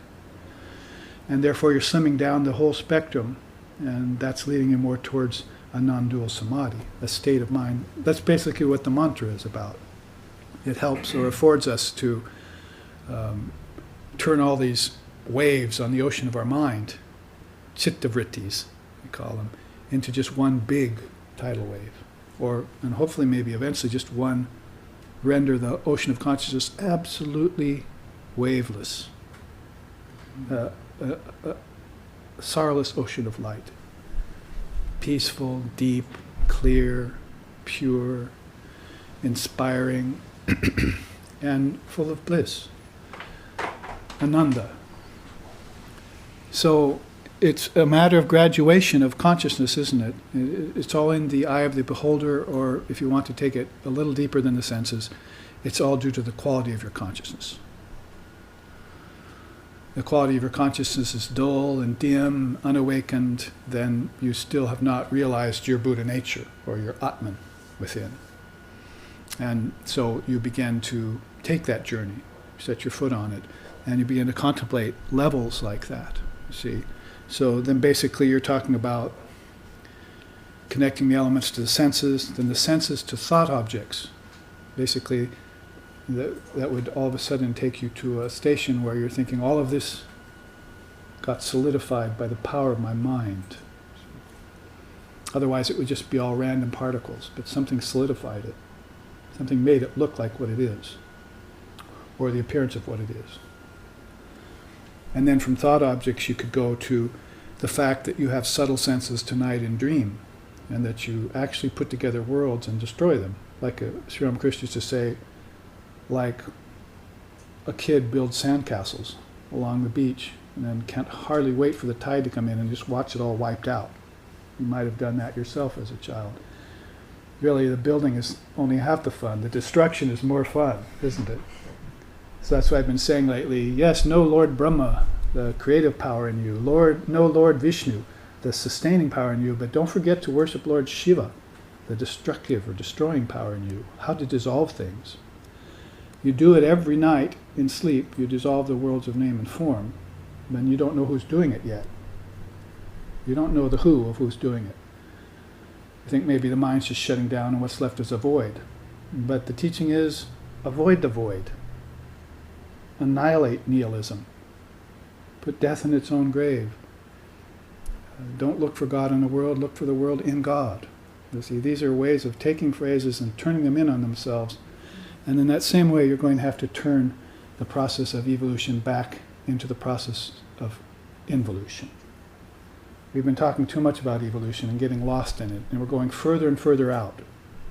So far out that now we're talking about particles that change at a billionth of a second. That's the changing sands of Maya. We found them. Okay, great, give them up now.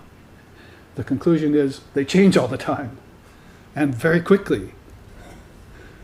You couldn't ask one of those particles to get a life, because a billionth of a second is not very long. You know? But you could look inside and ask your own intelligence to get a life, because that's everlasting. That's what Christ called eternal life. That's where you want to be. Well, let the shifting sands do what they will, but living on the desert is no fun. That's why you seek an oasis. An oasis has everything you need. Water, food. So meditate on these things as solid objects and then render them into their origins. They came out of your mind. All food came out of your mind. You're sustaining yourself by producing food. Nature is just the agent, the material cause. But the impetus behind nature turns it into food. You can trace food right on back to rain and trace rain back to the scriptures, the God of rain, and then trace that back to sacrifice that the rain god's doing, so that the rain comes. When people see rain, they think, great, there's going to be food. If you don't think that, then you've lost a connection between water and earth, see? Or you're taking it for granted or something. But if you were an avadhuta, or someone who wanted to see the truth of origins of things, you'd meditate on the fact of rain falling and clouds. And you wouldn't end up just being a weatherman, see, and broadcasting about constant change all the time. You'd know the source of the thing. To know the source of the thing isn't just to know a cloud. The cloud came from the thought cloud. You see. The cup came from the thought cup. Rain came from the thought water. And that you can trace all the way back to the cosmic mind, cosmic awareness, you see. All of those, the 5 great elements, Pancha Mahabhutas they're called, 5 great elements, exist way back in the cosmic mind of God as a thought. So let there be water, or let there be light, sun, or let there be rain, is all back there inside that great mind, of which you're an integral part of. The wave is the integral part of an ocean because it's made of water, not because it's a wave. The wave is a passing phenomenon, isn't it? And billions of them will come and go, but water is there all the time. That's how they explain the difference between Brahman and Atman and body, that is body-mind mechanism, or psychophysical being or ego. Those are all the changing component, the non-eternal Brahman, if you want to be kind to it. But when you get to something like intelligence, you're talking about something that stays, it has a staying power. as we looked at it, that chart, you see. It has an all-pervading power, it has a withdrawing power, a dissolving power in it, it has a projecting power, and it has all those other elements in it that show it up to be something everlasting, something eternal. And so that's the nature of your mind, see. And therefore you must seek it out and find it. Seek and ye shall find, knock and it shall be opened, and so forth. Those are wisdom particles or doorways, and you open them up here in the waking state, and you trace them into the deep dreaming state. That's what means subtle senses and projected worlds are coming out of your dream state. If you cut the silver thread tonight in sleep, then you will go into these other nadis, these other subtle nerves, and you will leave the physical realm and you will move into the realm of the ancestors, or the realm of the celestials, or the realm of the gods and goddesses, or I hope higher, into your Buddha nature, or into your Atman. And then there will be no more transmigration for you. See? Have no hope for me forevermore, for the world. I'm gone and I'm gone forever. As one of the great seers said. I've become a raindrop, I've fallen in the ocean. So if you cut that silver thread in sleep tonight, your dream will become real to you, and this will be the dream. And tonight, now that you have this connection to the body is so solid, tonight's dream seems like a figment of your imagination, and this seems real to you. But if you don't have a foundation here anymore, then that dream you had last night will seem like a reality to you, and this will seem like the dream. This will become fuzzy, so fuzzy that you won't remember it the next time you're born in a body, the next time you're hanging upside down being swatted on the butt. So you can utter your first mantra. Talk about 5 W's, there's a 6th you probably want to avoid. Because, like I said, it's good to see a baby, but it's not good to be a baby. See? So you should consider this act of rebirth as something to be considered very seriously. They asked Vivekananda, and I've said it before, I'll say it again, after he gave these teachings to us in the late 1890s and early 1900s, should a man be reborn then, Swamiji? Swamiji said, I certainly hope he will not. Not until he can do so in full consciousness. So, how many of us, for how long, have been missing that boat to be born in full consciousness? And here's our opportunity. And it's done by tracing these origins. Everything has a meaning. There's no such thing as serendipity or coincidence or randomness or luck or good fortune. Even destiny, that seems a little far-fetched to us. We're talking about dharma. We're talking about swadharma, our highest purpose. And if you talk words like that amongst the seers, they'll sit up and give you some attention. Will you explain that to me? What do you mean by that, you see? And that's how these teachings have been born, by such discussions. How to present them. Our founder, Lex Hixon, when he was passing away, I was told that one of the last things he said, and they asked him, what do you do here, laying on your bed, just before the body's going to drop? He said, well, 2 things. I think about food, and I think about how to make these teachings more accessible to people. These teachings I've learned in my life. So, he's already thinking about coming back. Right? Coming back in full consciousness of what he learned. Even in the Gita, Sri Krishna says, a yogi just, when he drops the body, he picks up the thread of his yoga in the next lifetime. So this is a matter of Smriti, remember the divine Gyanamatra? It's got that cell wall that's made of retentive memory. Smriti. That's been honed in this life by studying the scriptures, because that reminds you that you're an eternal being. It reminds you that all of this has a connection. It reminds you of how to follow that trail of breadcrumbs philosophically, intellectually, and spiritually back to the source of things, so that you come back with that knowledge in your next lifetime. You drum it into your head. If you drummed in bad habits, Like I heard news last night that one of my friends out of my youth passed away. And somebody wrote me and said, now our thoughts are on his wife. And I wrote him back and said, no, put your thoughts on that soul. That soul has 7 days in which to see the light of Brahman. It's called a bardo. And if he doesn't, he has 14 more days after that to try and take a rebirth in a higher world. And if he fails that, he has 21 days after that to examine his past lifetime and see what he did and how he can do it better so he'll return again. It's a teaching of at least one of the schools of Buddhism. It's a whole month the soul has to wonder, basically. So while it wonders, we should wonder how to save it. We should put our mind on it, on that soul, and say, friend, see that light in the distance? Move towards it. Try and move towards it. That's good for you. And if it can't, if it begins to have thought objects, thought concepts appear in its mind, and it sees the body of a woman or the body of a bird or the body of a man or a vulture or whatever, then basically you want to say, don't go there. Don't go there. See all those rainbow worlds around you that are beyond the physical, that are beyond your ancestors? Try and take a birth there. You're a bird. Perch in one of those trees. You see. So over a period, this is called guiding a soul.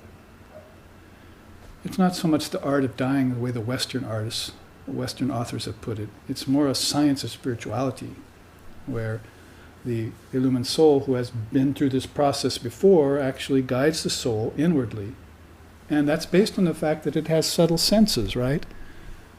If you think your dream senses are just figments of your imagination, then you don't know the connection between everything you did in dream and how it got manifested out here. Because this is the manifestation of that, not the other way around. It came from inside out. It's just that most people, and some very intelligent ones, have now proposed that the outside is all that exists, and there is no inside. This is preposterous. It doesn't make sense. So, avoid the void, annihilate nihilism. Atheism and agnosticism, they're a fine start. But you know better. You know that there's intelligence in you and in all things. The turtle can teach you, the tree can teach you, the bird can teach you. Sri Ramakrishna had dozens of bird teachings, all about spirituality. He wasn't talking about different varieties of birds or bird watching. Or how birds are the terror of statues. Problem with birds. He's talking about using them as a metaphor. Like, for instance, no matter how high a bird soars, it has to come to rest on a tree eventually. So no matter how soar you go in your meditations, you're going to have to come back to this perch, this tree called the body-mind mechanism.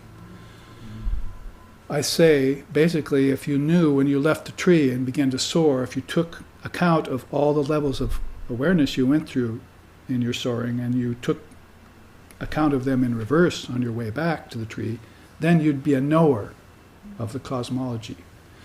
And if you're a knower of cosmology, you can go on to philosophy. And if you know philosophy, you can go on to spirituality. There's a difference between religion and spirituality. One's a matter of moral and ethics, thou shalt not kill. But the other's a matter of truth, thou cannot kill. Because the soul's never born. So it can't die. That should have been your first realization about being amongst the world of solid objects and forms. That this too is eternal. And here it is right here, this little being in the tree, let's see, is saying to itself, Purnamadaha, Purnamidam, Purnat Purnamudachyate, Purnasya Purnamadaya, Purnameva Vishishyate. Purna, Purna, Purna. It means full. Everything is full, full. So you started off seeing things as empty, you end up seeing it all as full. You started off having to see things empty. Why? Because you believed that the forms themselves were real, and you were laboring under a misapprehension, a misconception. So you clarified that, and when you clarified it, then you saw Brahman come through it. Not as the object, not as the form, not as the name, but as the essence. And that's what the essence tree is, see? There's the difference between the external tree, the appearance tree called solid tree, the internal tree, the atomic particle tree, and the transcendent tree, the Buddha nature tree, or the Atman tree. Those are 3 levels, very distinct levels in your own consciousness. So he's saying, from the infinite, the finite has come. But being infinite, only infinite remains. Isn't that beautiful? That is, from the thought tree, the forest has come. Yet being a part of that infinite amount of trees in your mind, this external forest has manifested itself. It has come from that. It has come from inside of you. The kingdom of heaven was within you. My Father's mansion has many chambers. All knowledge lies within you. There are so many ways that it's been said by different great beings. And they want you to trace it back to the word, basically. So this is where you're going on this particular trajectory. You start out with gross prana, energy, psychic prana kicks in, and then finally you're at the level of chit shakti. Chit shakti, one of those great facets of the cell itself, right there. The force of intelligence. You can use the force of your intelligence, you can let it diminish and just wither away, or you can put it on physical things and become a great scientist or a great professor or a great knowledgeable person. But we say that the greatest use, the best utilization for the force of intelligence is to place it inside and transcend these realms of name and form, even the thought realms. See? So basically that's why you go on, inward, further inward, to higher and deeper climbs and times, through the concept to the ego-mind complex itself, to intelligence. And when you reach intelligence, you find that vibrating particles. If you were to split an atom of matter, you release a great power for the destruction of humanity. But if you were to split one of those jnana matras, it's an implosion of insight for the greatest wisdom of all living beings. The seers have imploded many of those jnana matras and have then come forward and presented them through emanation. It's a transformation that's going out as they sit and talk.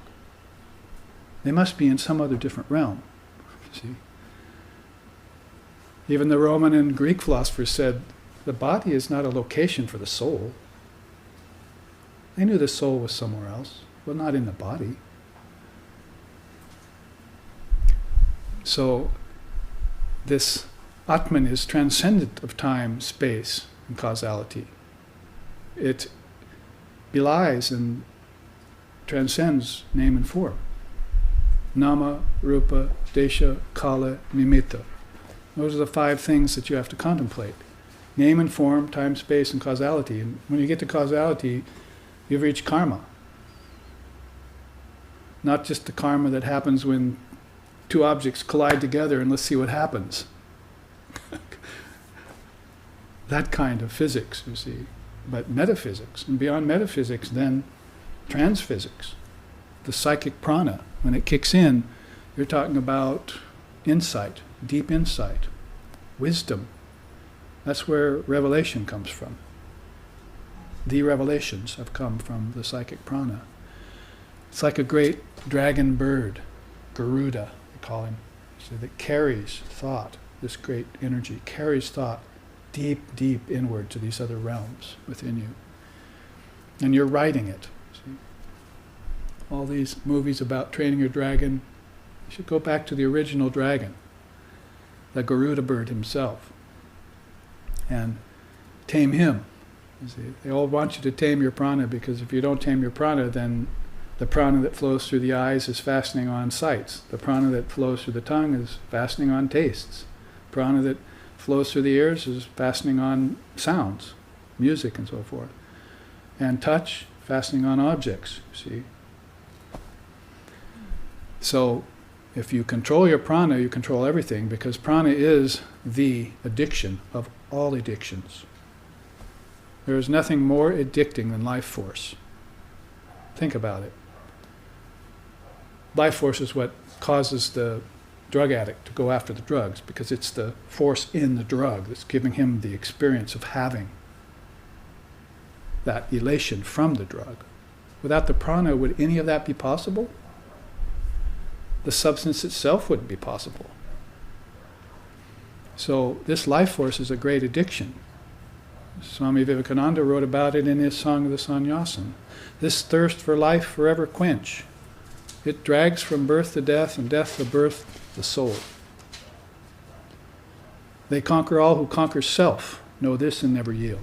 So to conquer the self in you is much better than getting addicted to this life force, which drags from birth to death and death to birth. This poor soul, see. Where seekest thou, he says. That freedom neither this nor that can give. In books and temples vain thy search. Thine only is the hand that holds the rope, that drags thee on. So cease lament, let go thy hold, say Om. Say Om, say the word. And know thou art that. Om Tat Sat Om. Everyone say it. Om Tat Sat Om. You've already got it memorized. It's part of your divine smriti. Use it to enforce the cell wall of your divine remembrance of teachings like this. And make it retentive, like my teacher could recite the entire Bhagavad Gita in his 90s by heart. And tell you what it meant in English. So that's 2 languages, not just 1. That's 18 chapters filled with dozens of slokas by heart in your 90s. If there was a god of Alzheimer's, then he took one look at my teacher and went, I'm getting out of here.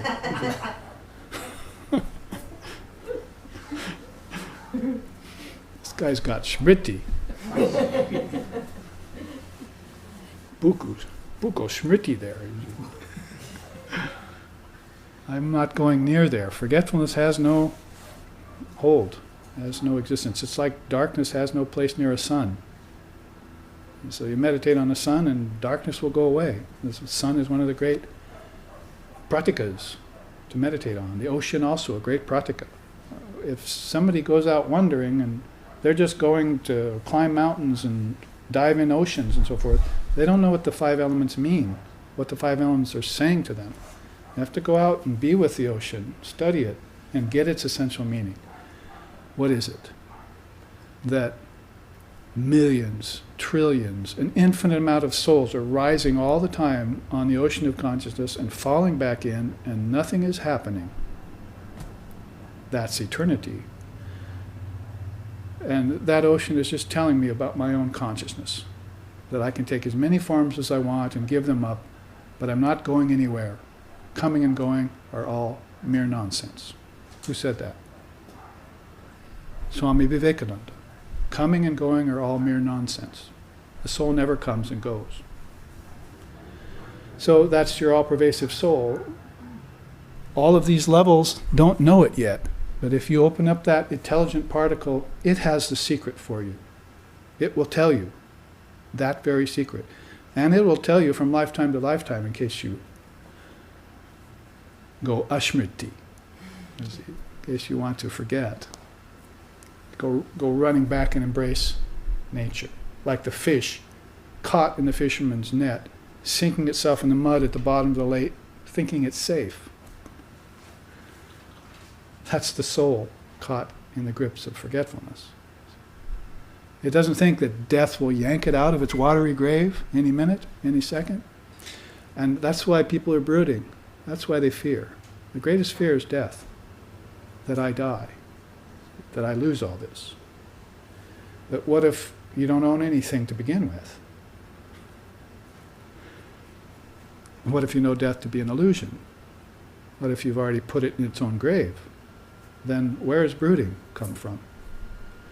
Brooding comes from the curtain of nescience. It's like deep sleep tonight. You go past the waking and dreaming state, you see, and you get into this deeper cosmic intelligence. You've gone into deep sleep where there's no forms. It's one of 4 times when the human being knows it's formless. The first is deep sleep, and the second is death, because it gets a glimpse of the light. And so, oh, that's my true nature. Whether I can make it there this lifetime or not, it's another matter. The third time is in a good meditation, where you go into a trance, as it were. And then finally samadhi. And that's where it goes away forever. The idea of coming and going is mere nonsense. If you've had samadhi like Swami Vivekananda had, then you've put the whole thing to rest. I am the self in all.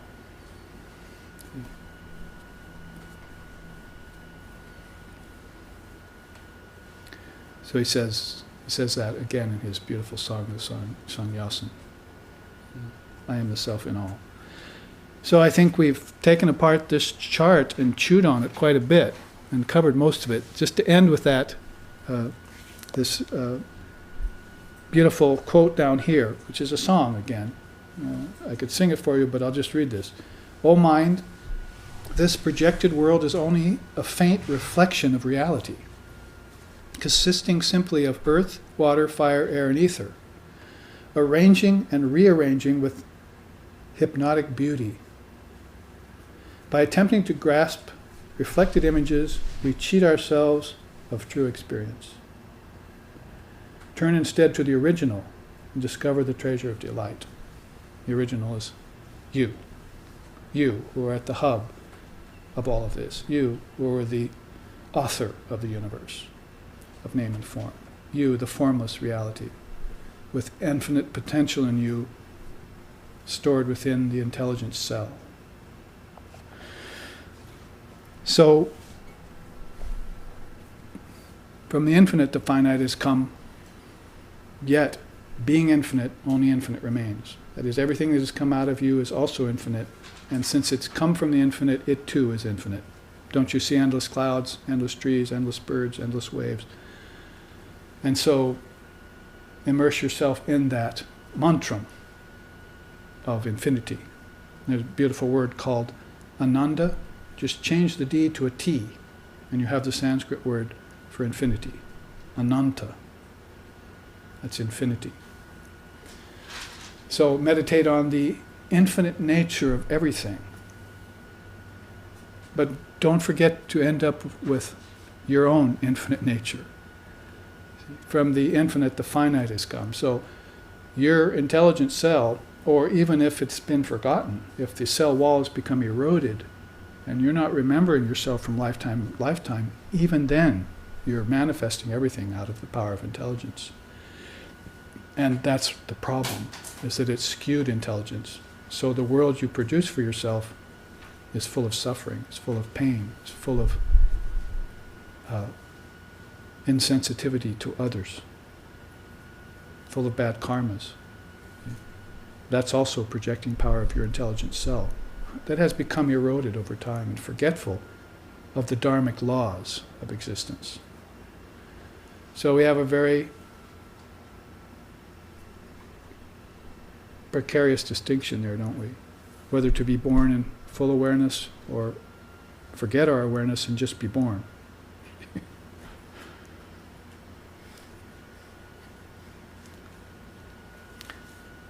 Let's look back on the intelligent cell in the remaining time we have here and take another facet of it. Isn't this fun? It's basically, for 3 weeks now, we've been going on one chart showing these different petals of the lotus, all formed with Om. I think maybe we should probably say something about Om here itself, because we work our way back to the word eventually. The word was with God, means it was something separate, and then when it was God, it became God, and his word became the same thing. It's like saying the difference between Savikalpa Samadhi and Nirvikalpa Samadhi, or Sampragyata Samadhi and Asampragyata Samadhi, as they say in yoga. It's the difference between formlessness and the potential for form to spring into manifestation. Everything comes out of the word, just like waves come out of the ocean. So if we looked at the word in terms of matras, because we're talking about jnana matra, correct? Let's look then at this teaching on Om as far as the avastas, or realms of existence, go. Good to start out with a quote. Probably no one better to speak to us about Om than Gaudapada.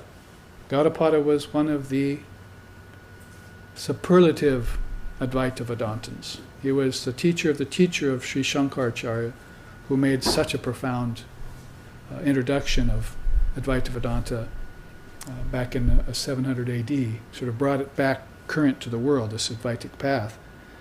And in fact, we were just listening to Swami Sheshananda on one of his lectures talk about when he thinks of Vivekananda, he thinks of Shankaracharya, how Shankaracharya refuted the distorted Buddhism of the time and brought back the Advaita Vedanta. In the same way, Vivekananda has come and stemmed the tide of materialism that was encroaching on India with these teachings of Advaita Vedanta.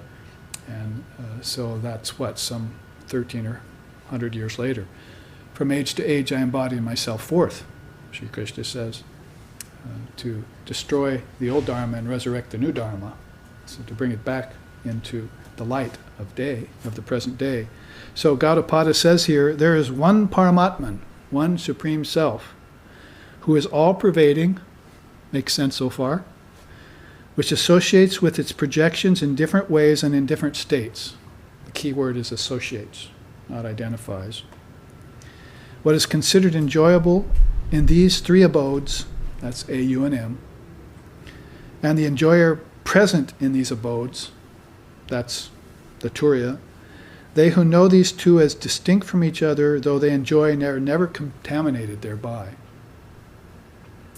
So, powerful quote from the Gaudapada Karika, which is the commentary on the Mandukya Upanishad, which is of great merit and fame in both Eastern and Western philosophical circles.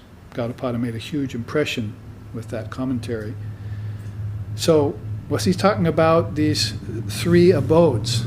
He's taking Om and personalizing it for you. Here you see A, quality of pervading, U, quality of being, M, quality of merging. If you ask Vivekananda about it, then he would say how to pronounce the word Om, and if you utter the A, that's existence, right? That's the beginning, that's creating. And you hold the U out for a long time, that's this long quality of beingness, sustenance. And then if you close your lips in M, the M of Om, then you're dissolving the whole thing. And if you take that as one word that you speak, Dirgha Pranava it's called, the long recitation of the word Om, then it can happen in a minute, right? You take a minute maybe just to chant this long. But its significance is that this is how actually creation goes on. Creation, preservation, and destruction proceeds by these three phases.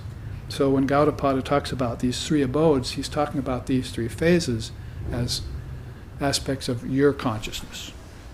You're not putting Om somewhere out in some distant planet or some distant world, and you're somehow trying to find it.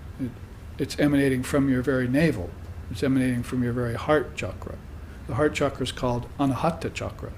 Anahata is a word for Om. So out of that, you hear it in the navel, probably not fully realized yet, but if you hear it coming out of the heart chakra, Om, and of course then leads to the throat chakra, then you're having a very high, deep, insightful meditation on the word Om. And you've probably connected the A, U, and M a long time ago, and it's beginning to be one reality to you.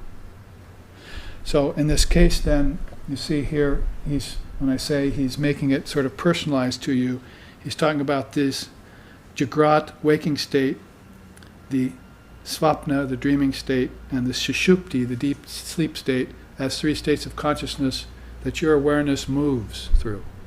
That is, it moves through them until it realizes they're all connected as one, and then it stops moving, and it owns the whole property then. Then you could say, you're at Turiya. You see, here's Turiya. And Turiyatita. Turiya is this Shvara, they call it. I call it the one-eyed smile. It's this half moon with a dot. And you could probably just put up there, have a good day. And you kind of have a new version of the Shvara teaching. Basically, it's this, have a transcendent day. And in fact, go beyond all days and nights and have one eternal state of consciousness. That would be Turiya. And then you could even, the dot means Turiyatita. You can even go beyond the beyond. Gatam, Gatam, Paragatam. Some of the great souls have gone beyond the beyond, and to no concepts, no barriers, no limitations, a shoreless ocean of sorrowless light, no boundaries. So this is, in case you haven't realized it, how to meditate on the word, being such an important station of consciousness, because everything flows out of it. It's the primal vibration, the unstruck sound. So of all vibrational things, that's the one vibration that's the most subtle. In fact, subtle doesn't cut it. Causal would even have a hard time describing it. It's almost with God. You see, it almost is God. The Word was with God and the Word was God. So it's so close to divine reality that meditating on it and it alone is enough for an aspirant. You don't have to take a mantra from a guru. You don't have to study the scriptures. This path of Om is enough for you, just to sit, contemplate it. But your contemplations will be richer, deeper, your awakening swifter and faster if you know the meaning of it. If you find a teacher to teach you the meaning of Om. As I'm doing here with this, then as Gaudapada did in the Mandukya Upanishad, with 12 slokas to work with only, and wrote this beautiful commentary, everything from the firebrand, the appearance of the firebrand teaching, it looks like there's a circle of fire in the sky, but it's all mayic, there's just one stick, there's just one fire there. It looks like a circle at night, right? So he calls it the firebrand appearance of Maya. So he's got all these various teachings in that Karika, that commentary he did on these 12 slokas of the Upanishad, and they're reflected deeply in this teaching on Om. He wants you to know Om inside out, backwards, forward, upside down, and transcendent as well. So remember, as we're talking about studying the 3 matras, same word in our Jnana matra, the 3 particles of Om, they're A-U-M. A stands for your waking state, and it is a quality of pervading. Looks like the cell had it right then, right? The pervading quality, Vyapakatma, is there in the pervading cell. Then talks about dreaming, swapna, dreaming state, the quality of being, because all form is there in the dream state first. So that's where you imagine yourself to be a form. Well, I'm taking on a form now. Well, here you did it in the waking state for 80 years, but you were dreaming it for many lifetimes before it actually happened. That is, you knew about yourself before you entered the fetus. You were a soul that fell under the idea of transmigration. You're going someplace. But we just said, remember, coming and going is all pure nonsense. It's a projection. So I guess the projecting power, I guess the cell has that too. You see? It's just a matter of whether I can project myself in pure consciousness or I project myself out of ignorance. Or maybe partial consciousness.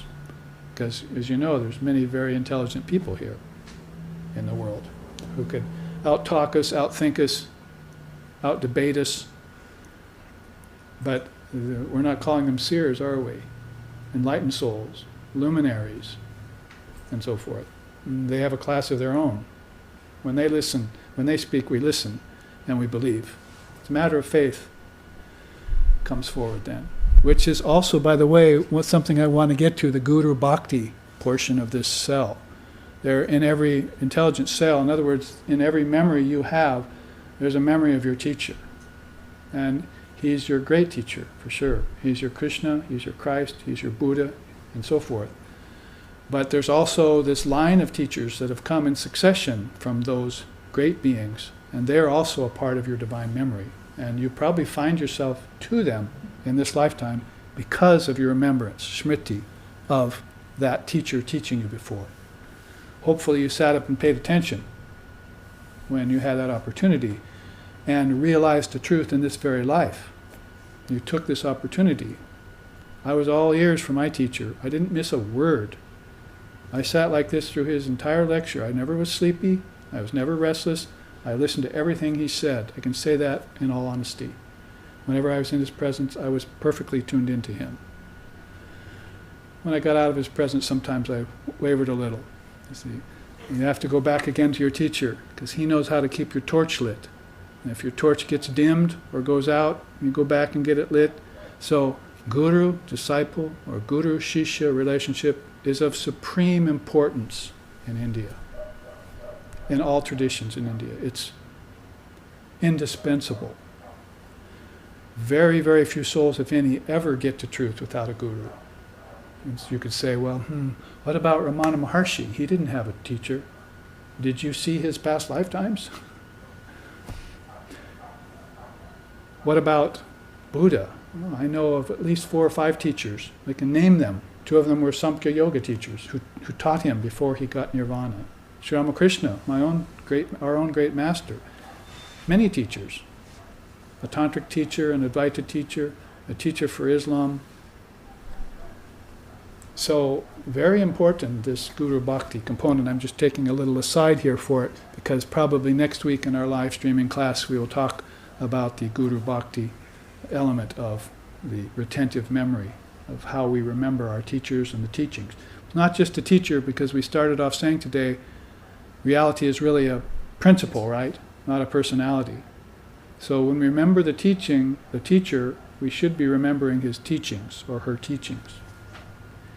My teacher's teacher was a woman, Sri Sharda Devi, and Sri Ramakrishna's wife, gave my teacher sannyas, and then he gave me mantra. So when I think of the teacher of my teacher, I thinking of a woman, an enlightened soul who took a female form, and whom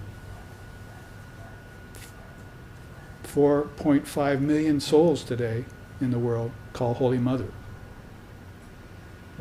Sri Sharda Devi, the Holy Mother. So, very important, this element of Guru Bhakti, and I came to it by talking about the personal nature of this. So if you're talking about the dream state, then you're talking about a part of your consciousness that you're probably not taking into account very much each day. You've heard of lucid dreaming. Now people are getting into the idea of lucid dreaming and so forth. Basically, it's a start, but the whole purpose in my tradition for recognizing dreaming as it happens to you is to recognize the dreamer, not the dream itself. Didn't I just say that here you should be the witness of all phenomena and not the phenomena? Well, the same problem presents itself to you in the dream tonight. You forget who you are, and you become all eyes, all ears, all taste, all sight, all feeling, and you want to experience the dream state. And you have 5 subtle senses to do so. So you'll lose yourself in the dream, don't you? It's no different than the waking state. Which is why Ramana Maharshi, and I just mentioned him, said, this is dream number 1, and tonight you're going into dream number 2. He actually designated the 2 states of your consciousness, both as dreams. So this dream state you encounter tonight, wake up from it. That's the whole point. Have you ever done that? All of a sudden said, hey, I think I'm dreaming. I think I'll wake up. And you did. And that's an enlightened move. To say, I am the dreamer, you see, is to wake up. That's the whole purpose in my tradition. It's called enlightenment. And you realize that everything is now a projection. Sankalpa matra. It's a projection of your own mind, of your own intelligence, all the way down to the physical earth, to iron, silver, gold, especially gold and silver. What a dream. What a dream that's turned into, yes? As we just sang, Namajapane kyum chordiya Ramanam. See, chant the name of Ram. He's the owner of the whole universe. Why are you seeking after wealth, which is transitory? One Swami once told me in that accord, he said, I think basically if I were to choose between the two dreams, waking and dreaming, I'd choose the waking because I could put $1 million in the bank here today in Seattle or Portland, and it'll probably still be there tomorrow if the greedy bankers didn't do something with it. But if I put $1 million in my dream bank tonight, it's most probable that when I go to sleep tomorrow night, it won't be there anymore. So I think I'll put my trust in this solid dream, you see, more than the waking dream. Of course, he was joking in a sense, but it's a good point. That dream tonight is just as wavery and built on shifting sands. It's built on a different particle, isn't it? It's built on a chit akasha particle. It's built on a particle of thought. That is akin to your intelligent particle, but if you don't understand the connection between chit and chid, thought and consciousness, then it's not going to do you any good. You're going to have to make that connection that your thought isn't just fantasy, it's not just wondering, it's not just dreaming, it's not just imagining, but it's based in a deeper reality. Where is the ultimate form out of which all dream comes? Where is the primal vibration? Where is the word? I'm forgetting that in my sleep. However, when I go into sleep tonight, the word takes me over. If I remain conscious, like if I do my mantra as I fall asleep, I can almost hear the word come and go hum and just take over my consciousness and break it down to no form, to bliss. And when I wake up tomorrow morning, just before my consciousness revisits the senses from wherever it's been, I hear Om go, oh, you see, in reverse. Om stops humming for me. Try that in your meditations and in your waking and dreaming phases of your consciousness based on the knowledge of the word.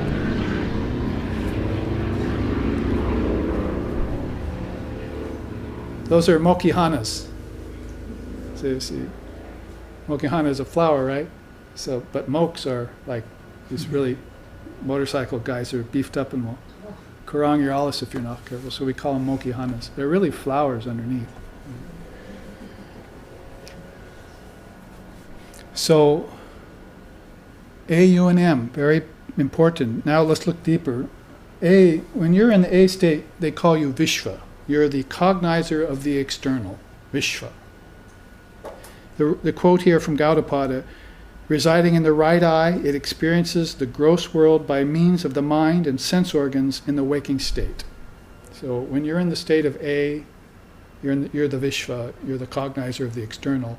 Why are they telling you this? Because they want you to become master of the external, not slave to it. You should be master of your waking state. Isn't that all what we're trying to do? So maybe if I meditate, I'll become more masterful. Or maybe if I study the scripture, I'll become more masterful. See? Or if I do prayer and penitence or austerity or japa, I'll become more masterful. You're trying to master your waking state. Basically what you're saying is remove all false prophets. Remove all pretenders to the throne and reinstall myself there as the master. I'm not going to have any hopes or fears or expectations for any other thing other than myself to free me here in this waking state. Nothing can free me but me. And that's because I am free, ultimately. So that's why they want you to become the master, you see. And if you go to the second, the you, the quality of being, cognizer of the internal, taijasa, they call you taijasa. If you are in the dreaming state, for you, the quote there is, you're residing in the mind, you enjoy subtle realms in the dream state. And basically this is heaven. Whether you're in the body or outside the body, this is heaven. You're going into dream state and enjoying subtle realms. If you're doing it more consciously and you're visiting the realm of the ancestors and they're in heaven, then you see the various deities that are involved in heaven. You see Indra, the lord of the gods. You see presiding over all the gods. Or you see the celestials or the angels and so forth. These are all made out of particles of your own thinking consciousness. You've fashioned them. And they are fashioning you too. And together you're fashioning the heaven realm as if it were real. Just like all of us here, 7 or 8 billion people, are holding this realm to be real. Problem is, none of us go into deep sleep all at the same time. Half the world sleeps while the other half wakes. So there's a perfect plan here.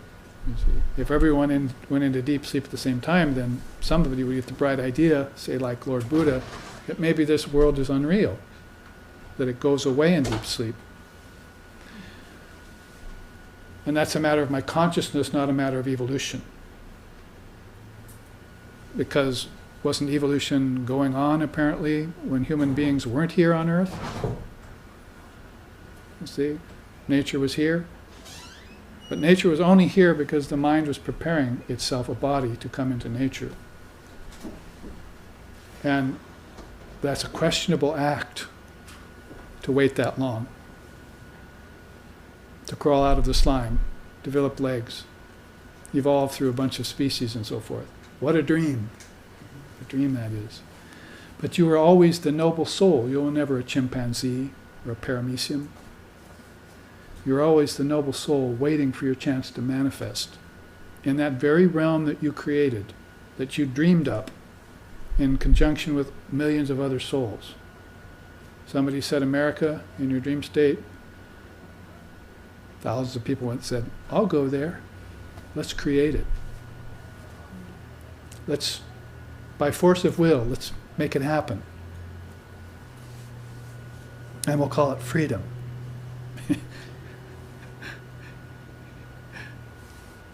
In a sort of cross-eyed way. Call it freedom.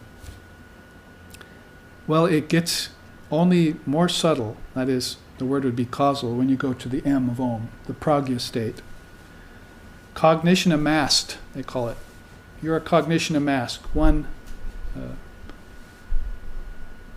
undifferentiated mass of pure conscious awareness. The quote is, residing in the heart, it experiences the bliss of pragya in deep sleep. Pragya is intelligence. Sometimes they even use pragya for consciousness itself. Right below there, another quote. The non-perception of duality is common to both pragya and turiya. Pragya, though, is bound by deep sleep, which does not exist in turiya. So if you get it beyond the Om, that is A, waking state, U, dreaming state, and M, deep sleep state, to the turiya, which is totally disconnected from these 3 states, then you realize the self in all. When we teach the children this, we have a big empty room and lots of dominoes. We set up an Om sign made of dominoes. Then they can hardly wait to knock them over. See, there's that worship of Shiva going on in them, even if they don't know it. They go, oh boy, it's sandcastle time, but this is even better. So basically, there's this big Om made out of standing dominoes. Finally, hopefully one of the kids gets the go, you see, and taps that first domino, and the whole waking, dreaming, and deep sleep state disappears, right on out to swapna and sushupti. And then we ask them, what's the result? The phenomena is over, the fun is over. What did you learn? We learned that turiya remains untouched, that the fourth state remains untouched by waking, dreaming, and deep sleep, that Brahman is ever perfect, and the worlds of name and form come and go constantly. Good, very good. Let's see. And one of my students told me, why don't you just, knock it all down. Knock it all down, start from that position, as if nothing exists and everything has to be constructed. So if you do that, it would be, involution and evolution would be nicely illustrated, you see. So let's look at turiya then, because it's where we're headed as far as this Advaitic class is concerned. He says, that is Gaudapada, the syllable A leads to Vishva, U leads to Taijasa, M leads to Pragya. There is no course for that which has no syllabic portions. When the adorable seer knows the three abiding qualities in these three abodes, that great sage enters Turiya and becomes worthy of worship. So, it's like we said before, if those three matras of Om are left unconnected, then you just wander from waking to dreaming to deep sleep, never knowing yourself and never knowing how they connect or why they connect. But if you connect these in your study and in your meditation afterwards, and you see the inherent oneness in them, you connect these three states of A, U, and M, then you realize, you have a grounds for realizing Turiya, the transcendent reality. Connect them together, and Turiya is the result. Now, I thought I'd put here quickly, in a short time remaining, we can finish this chart, Gaudapada's way of meditating on Om. As I just said, Om is one of the probably the very best way of meditating, even if you don't have a teacher or have not studied much. He says, know that to comprehend the pranava is to attain Brahman. That is, the Word is with God and the Word was God. So if you find the Word humming inside of you and you can identify with it, meditate on it, then that is Brahman.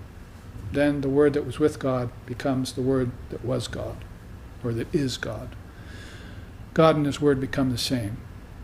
Sri Ramakrishna said, when I first meditated on Om, I saw all the worlds coming out of it and all the worlds going back into it, all in an eternal moment. There was no time passing. So Om is throwing up the worlds and dissolving them all the time, just like you do in a 24-hour period. All the time, only more immediately. What it really means is there is no creation, preservation, and destruction going on. That's a tempest in a teapot going on in two hands called projection and withdrawal, and creation, preservation, destruction of worlds in space and time over millennia, much longer periods of time. 4,320,000,000 year cycles is going on as an appearance inside of those two great hands of projection and withdrawal. Projection meaning what appears, and then what gets taken back to its essence. The great cosmic projection we're talking about, which begins to introduce you to that level of the reality called cosmic mind and Om. So know that he wants you to start off on the non-dual, right? Know that if you concentrate on Om, that is Brahman. Next, envision the pranava as the beginning, middle, and end of everything. AUM also means beginning, middle, end. AUN means Father, Mother, and Guru. AUM means so many different triple teachings. So you can connect all the Triputis into Om. Then contemplate Om quarter by quarter, then meditate upon nothing else but Om.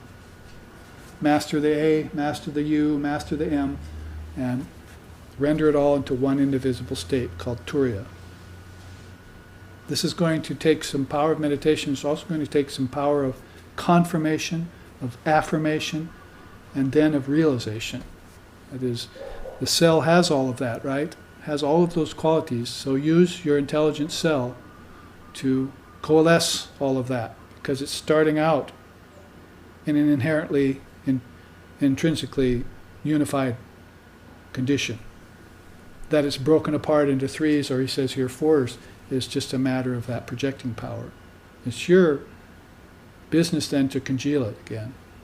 Bring it back to its state of origin. Oneness, we call it. Homogeneity. Ether. If you meditated on ether, it holds everything, doesn't it?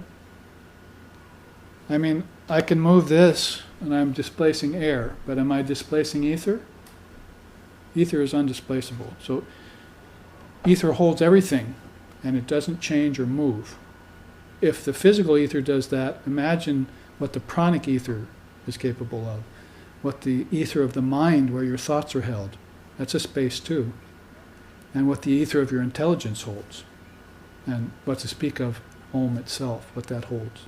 So meditation on ether is a very high level of meditation, and it's one that we're missing in the Western culture. I'd say those two things, not looking after that which lives by, that man does not live by bread alone. We're not looking into that prana. And then here, we're not looking into the 5 ethers. We're thinking there's just one ether, an ether of objects. But there's also an ether of energy, there's an ether of thought, there's an ether of intelligence, and an ether of spirit. And those are called the worlds of my ancestors, the angels and celestials, the gods and goddesses, and the Trinity. So we're not connecting the particles to the worlds to the deities, the A, the U to the M. We're not making connections. Our intelligent particle will make connections if we awaken it up. Bring it out, dust it off, nourish it with some good food, see, so the cell wall becomes strong, and then use it to realize. So that's an important point. Contemplate Om quarter by quarter. Then fix the mind on the blessed syllable Om and destroy all fear. Abai pade pran shopechi ami abai pade pran shopechi. Basically, this is the Varda mudra. Be fearless. Abai means fearlessness.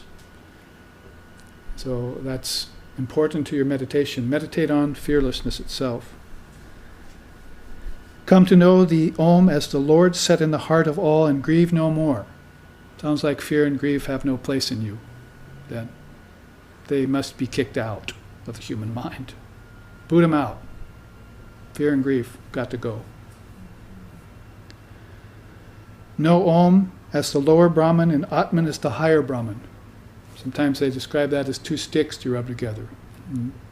Om and Brahman. You get fire, right?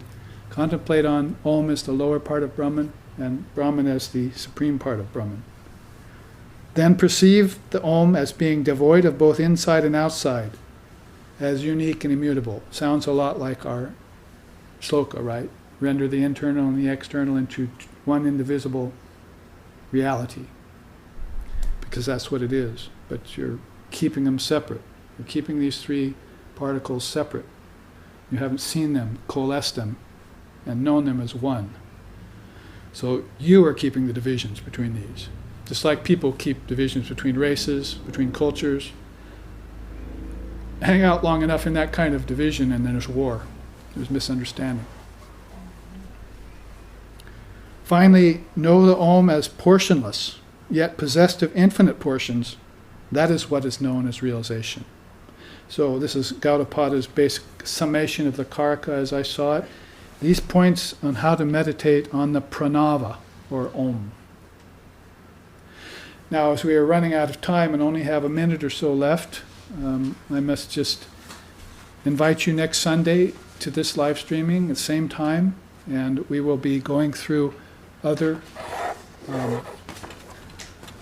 teachings of the pranava, that is Om, and also how it connects with Guru Bhakti, and some other great teachings that I have in store for you. Each of these petals has another chart or 2 that can correlate with it, so we'll be tuning in on that next Sunday with this continuing Gyanamatra teaching inside of this greater umbrella of Advaita Vedanta. So please join us then. You're welcome, your friends are welcome, and we will meet. I should also say that satsang is happening Tuesday. It'll be live streamed at 6:30 Hawaii Standard Time. So if you saw last week's satsang at Tuesday and you can't make it here to this location, please tune it in on live streaming, and you can send in questions via the live streaming, which I'll answer live. So here, let's end with the chant. Om Asato, Om Asato Ma Sadgamoya, Tamaso Ma Joytir Gamoya, Mrichor Ma Amritam Gamaya, Abhira Bhira Mayeti Rudrayate Dakshinamukam Tenamam Pahinicham Om Shanti Shanti Shanti. Lead us from darkness to light, from lower truth to higher truth, from the unreal to the real, and from the illusion of death to eternal life. Reach us through and through, O Lord and Mother, with thy sweet and benign presence. Om, peace, peace, peace. May peace be unto us, may peace be unto all. Om Hari